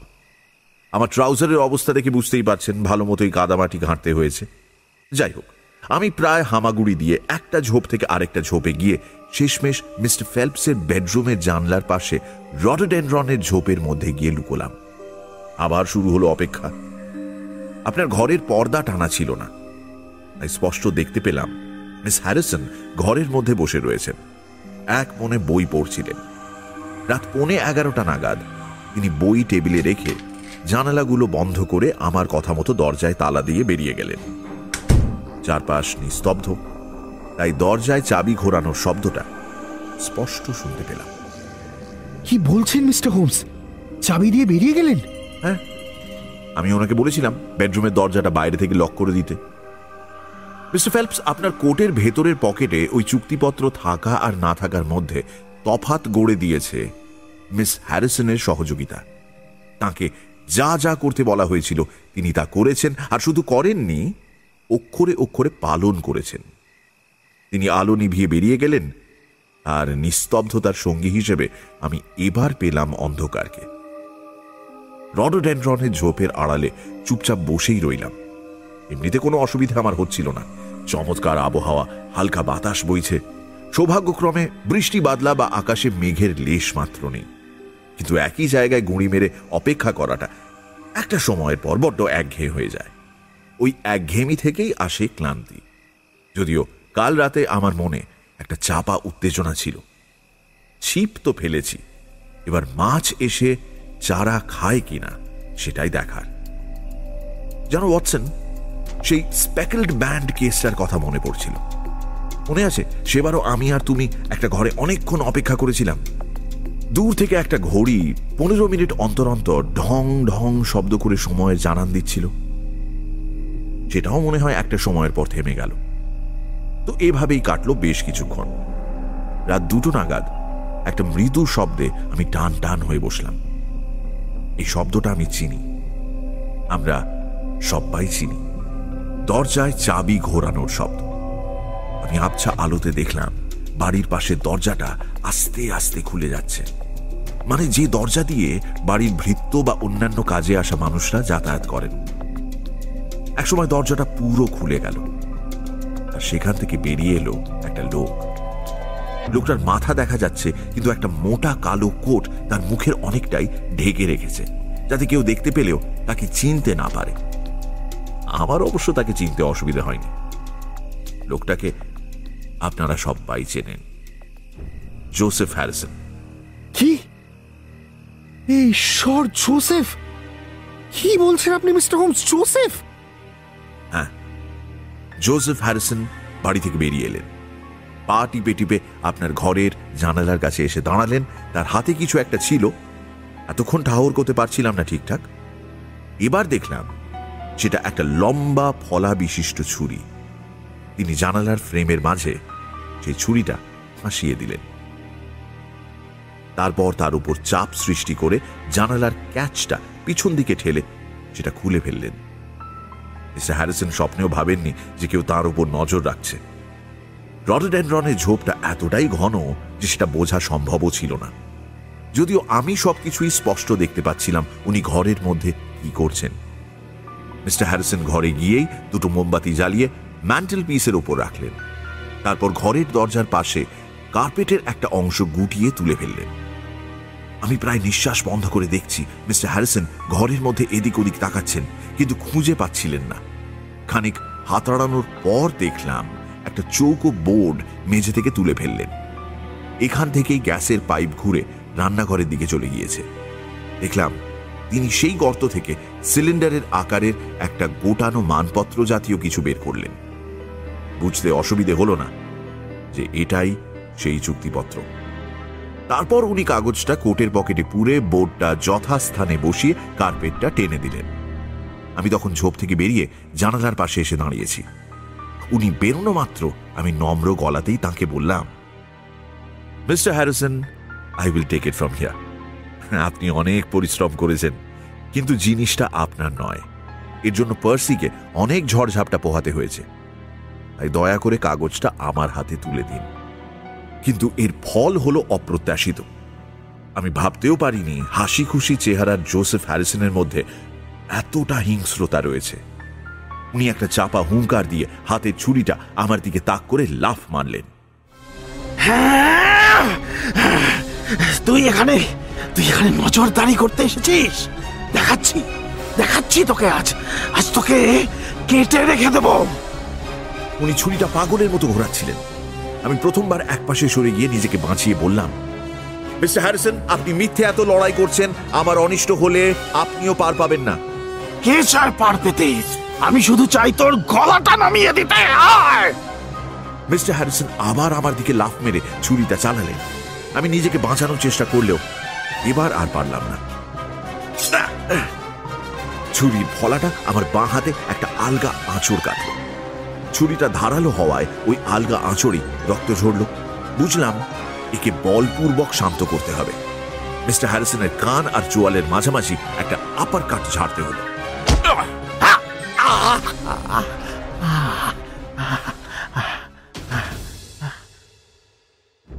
একটাতেই কাজ দিল। উনি ছিটকে ঘাস জমির উপর পড়লেন, আর হাতের চুক্তিপত্রটা ছিটকে পড়ল আমার পায়ের কাছে। আমার আপার কাট খেয়ে কেউ চট করে উঠতে পারে না মিস্টার ফেলপস। ওয়াটসনও সে কথা সমর্থন করবে। হ্যারিসন ঘুষি খেয়ে কেমন একটা ঘোরের মধ্যে চলে গিয়েছিলেন। আমি ওনার কলার ধরে দাঁড় করিয়ে বললাম, আপনি যা করেছেন তাতে আপনার এর থেকেও কড়া শাস্তি হওয়া উচিত। প্রশাসনের হাতে আপনাকে তুলে দিলে তারা যে আপনার কি হাল করবে তা আপনি দুঃস্বপ্নেও ভাবতে পারবেন না মিস্টার হ্যারিসন। কিন্তু আমি আপনাকে শাস্তি দেওয়ার কেউ নই। যা ব্যবস্থা করার অন্যরা করবে। যান, যান এখান থেকে, যান। তুমি ওকে যেতে দিলে হোমস? কিন্তু এই যে তোমার স্বভাব বিরুদ্ধ। মাই ডিয়ার ওয়াটসন, আমি আজ ভোরেই ফোর্বসকে সব কথা জানিয়ে দিয়েছি। পারলে গ্রেপ্তার করুক, কিন্তু আমার মনে হয় হ্যারিসন ইতিমধ্যেই চম্পট দিয়েছে, আর সরকার পক্ষের জন্য সেটাই ভালো। কেন বলছো? কারণ লর্ড হোল্ডহার্স্ট বা মিস্টার ফেলপস কেউই চাইবেন না বিষয়টা নিয়ে অহেতুক শোরগোল হোক বা সেটা পুলিশ আদালত অবধি গড়াক। কিন্তু কিন্তু মিস্টার হোমস, চুক্তিটা এতদিন আমার বেডরুমেই ছিল, ভাবলেই গায়ে কাঁটা দিচ্ছে। তাই ছিল মিস্টার ফেলপস। আর জোসেফ, জোসেফ আমার এত ঘনিষ্ঠ ছিল, সে আমার এরকম সর্বনাশ করতে উদ্যত হয়েছিল। জোসেফের মতো হাসি খুশি একটা মানুষ বাস্তব জীবনে এরকম কুটিল অপরাধী। ও গড, ও গড। মিস্টার হোমস, আপনার মুখে না শুনলে হয়তো বিশ্বাস করতে পারতাম না। জোসেফ। বিশ্বাস ভেঙে চুরমার হয়ে যাওয়াটা শারীরিক অসুস্থতার মতোই ক্ষতিকর। পার্সি দু হাতে মুখ ঢেকে নিজের অস্থির স্নায়ুগুলোকে বাগে আনার চেষ্টা করল। হোমস তাকে সামলে উঠতে দিল। আমি জানি রহস্যের অজানা দিকগুলো ও খোলসা করে বলবে। ফেলপসের কথার খেই ধরেই ও বলল, জোসেফ হ্যারিসনকে দেখে তাঁর শয়তানি বুদ্ধির আঁচ পাওয়া কঠিন। বেহিসেবি জীবনযাত্রা তাঁকে এই অপরাধের দিকে ঠেলে দেয়। আমি খোঁজ নিয়ে দেখেছি, স্টক মার্কেটে ওনার ভরাডুবি হয়েছে, পিছনে পাওনাদার তাড়া করেছে। তাই নিজের ভাগ্য ফেরাতে তিনি একরকম মরিয়া হয়ে উঠেছিলেন। তবে শুধু লোকসানে দোহাই দিলে হবে না। জোসেফ হ্যারিসন অত্যন্ত স্বার্থপর এক মানুষ। তিনি ভালো করেই জানতেন নিজের বোনের বাগদত্তার সর্বনাশ করছেন। জানতেন এতে তাঁর নিজের পরিবারের সম্মান ও সততা নিয়ে প্রশ্ন উঠবে, কিন্তু কোনো কিছুতেই তিনি পিছপা হননি। কিন্তু হোমস চুক্তিপত্রের কথা পার্সি এবং লর্ড হোল্ডহার্স্ট ছাড়া তৃতীয় কোনো ব্যক্তি জানতেন না। তাহলে সেটা জোসেফ হ্যারিসনের হাতে পৌঁছলো কি করে?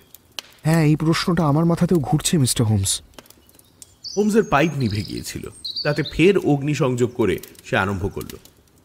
এই সেই পর্ব যেখানে আমি জানি অবাক হব এবং প্রতিবার হইও। এই নিয়মের কোনো হেরফের নেই। হোমস পাইপে টান দিয়ে বলল, এই কেসের দ্বৈত চরিত্র রয়েছে। খালি চোখে দেখলে মনে হবে অপরাধের অন্ধকারে এক চিলতে আলো দেখা যাচ্ছে না, কিন্তু ডিডাকশন ও অ্যানালিসিসের চশমা পড়লেই দেখা যাবে চারপাশে রাজ্যের প্রমাণ ঠিক ঠিক করছে। এত প্রমাণ যে প্রয়োজনীয় সূত্রগুলো ঢাকা পড়ে গিয়ে নেহাতি অবান্তর তথ্যগুলো চোখে পড়ছে। তাই পুরো ঘটনাক্রম সাজাতে একটু অসুবিধে হয়েছে। আমার জোসেফের ওপর সন্দেহ হয় প্রথম দিন আপনার মুখ থেকে চুরির বর্ণনা শোনার পর। আপনি বলেন সেই রাতে লন্ডন থেকে আপনার আর জোসেফের একসাথে ফেরার কথা ছিল। তাহলে জোসেফ ফরেন অফিসে এসে আপনার সাথে দেখা করে একসাথে স্টেশনের উদ্দেশ্যে রওনা দেবে, এইটা ভাবা কি খুব অস্বাভাবিক? তাছাড়া আপনি নিজেই বলেছেন ফরেন অফিসের করিডর, তার বিভিন্ন রাস্তা আপনি নিজেই আপনার পরিবার পরিজনকে চিনিয়েছেন। তারপর বাড়িতে চোর পড়ল, অর্থাৎ বেডরুমের জানালার বাইরে সেই নিশুত রাতের অতিথি। সে এসে আমার কাজটা সহজ করে দিল। ব্রিয়াব্রেতে আপনার বেডরুম আদতে জোসেফের ছিল এবং এই ঘরের কোনো এক অজ্ঞাত খুপড়িতে কিছু লুকিয়ে রাখার সুযোগ তার কাছেই সবচেয়ে বেশি ছিল। যখন শুনলাম চোর জানালা দিয়ে ঘরে ঢোকার চেষ্টা করছিল এবং বাড়িতে দামি কোনো জিনিসই নেই, সন্দেহটা বিশ্বাসের আকার নিল। মনে করুন যে রাতে আপনার ঘরে নার্স ছিল না, সে রাতেই প্রথম আপনার ঘরে উৎপাত হয়। এইটাই আমায় বলে দেয় যে ওই লম্বা কোট আর উঁচু কলারের পেছনে যেই থাকুক, সে এই বাড়ির রকম সকম খুব ভালো জানে। ইস, এই যে জলের মতো পরিষ্কার মিস্টার হোমস, এইটা আমার মাথায় আগে ঢোকেনি কেন? হে, আমার মনে হয় এবং আমি বেশ নিশ্চিত ঘটনাগুলো এইভাবে ঘটে। সেই বৃষ্টির রাতে মিস্টার হ্যারিসন চার্লস স্ট্রিটের ওপর সেই দরজা দিয়ে আপনার অফিসে ঢোকেন। ওনার চুরির কোনো অভিপ্রায় ছিল না। উনি ওই অফিস বাড়ির রাস্তাগুলো চিনতেন, তাই সরাসরি আপনার অফিস ঘরে চলে আসেন। আমার মনে হয় আপনি বেরোনোর পরপরই উনি ঘরে ঢোকেন এবং সেখানে কাউকে দেখতে না পেয়ে ঘণ্টা বাজান। সম্ভবত ঠিক তখনই তাঁর চোখে পড়ে টেবিলের ওপর পড়ে থাকা চুক্তিপত্রটা। ধুরন্ধর হ্যারিসন প্রথম দর্শনেই বোঝেন যে এই সরকারি নথির মূল্য অপরিসীম। তাই একটুও সময় নষ্ট না করে সেটা হস্তগত করেন এবং ওই চার্লস স্ট্রিটের রাস্তা ধরেই চুপচাপ কেটে পড়েন।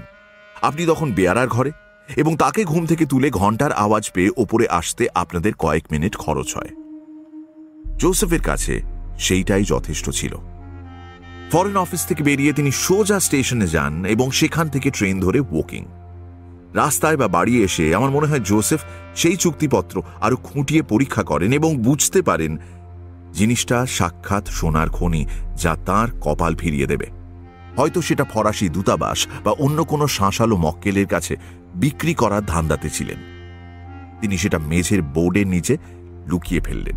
ভাবলেন 2-1 দিনের মধ্যে তা বের করে সম্ভাব্য ক্রেতা খুঁজবেন, কিন্তু তার সমস্ত পরিকল্পনা বানচাল করে দিলেন আপনি, মিস্টার ফেলপস। সেই রাতে আপনি বিধ্বস্ত অবস্থায় বাড়ি ফিরলেন। তখন আপনার মানসিক এবং শারীরিক অবস্থা দুই ভেঙে পড়েছে।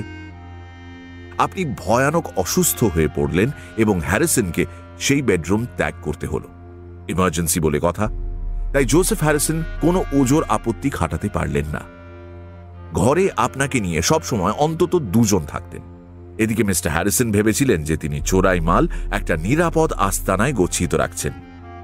সেটার নিরাপত্তা হঠাৎ করে এতটাই বেড়ে গেল যে তিনি নিজেও আর জিনিসটা নাগাল পেলেন না। ভাবুন কি যন্ত্রণাদায়ক পরিস্থিতি।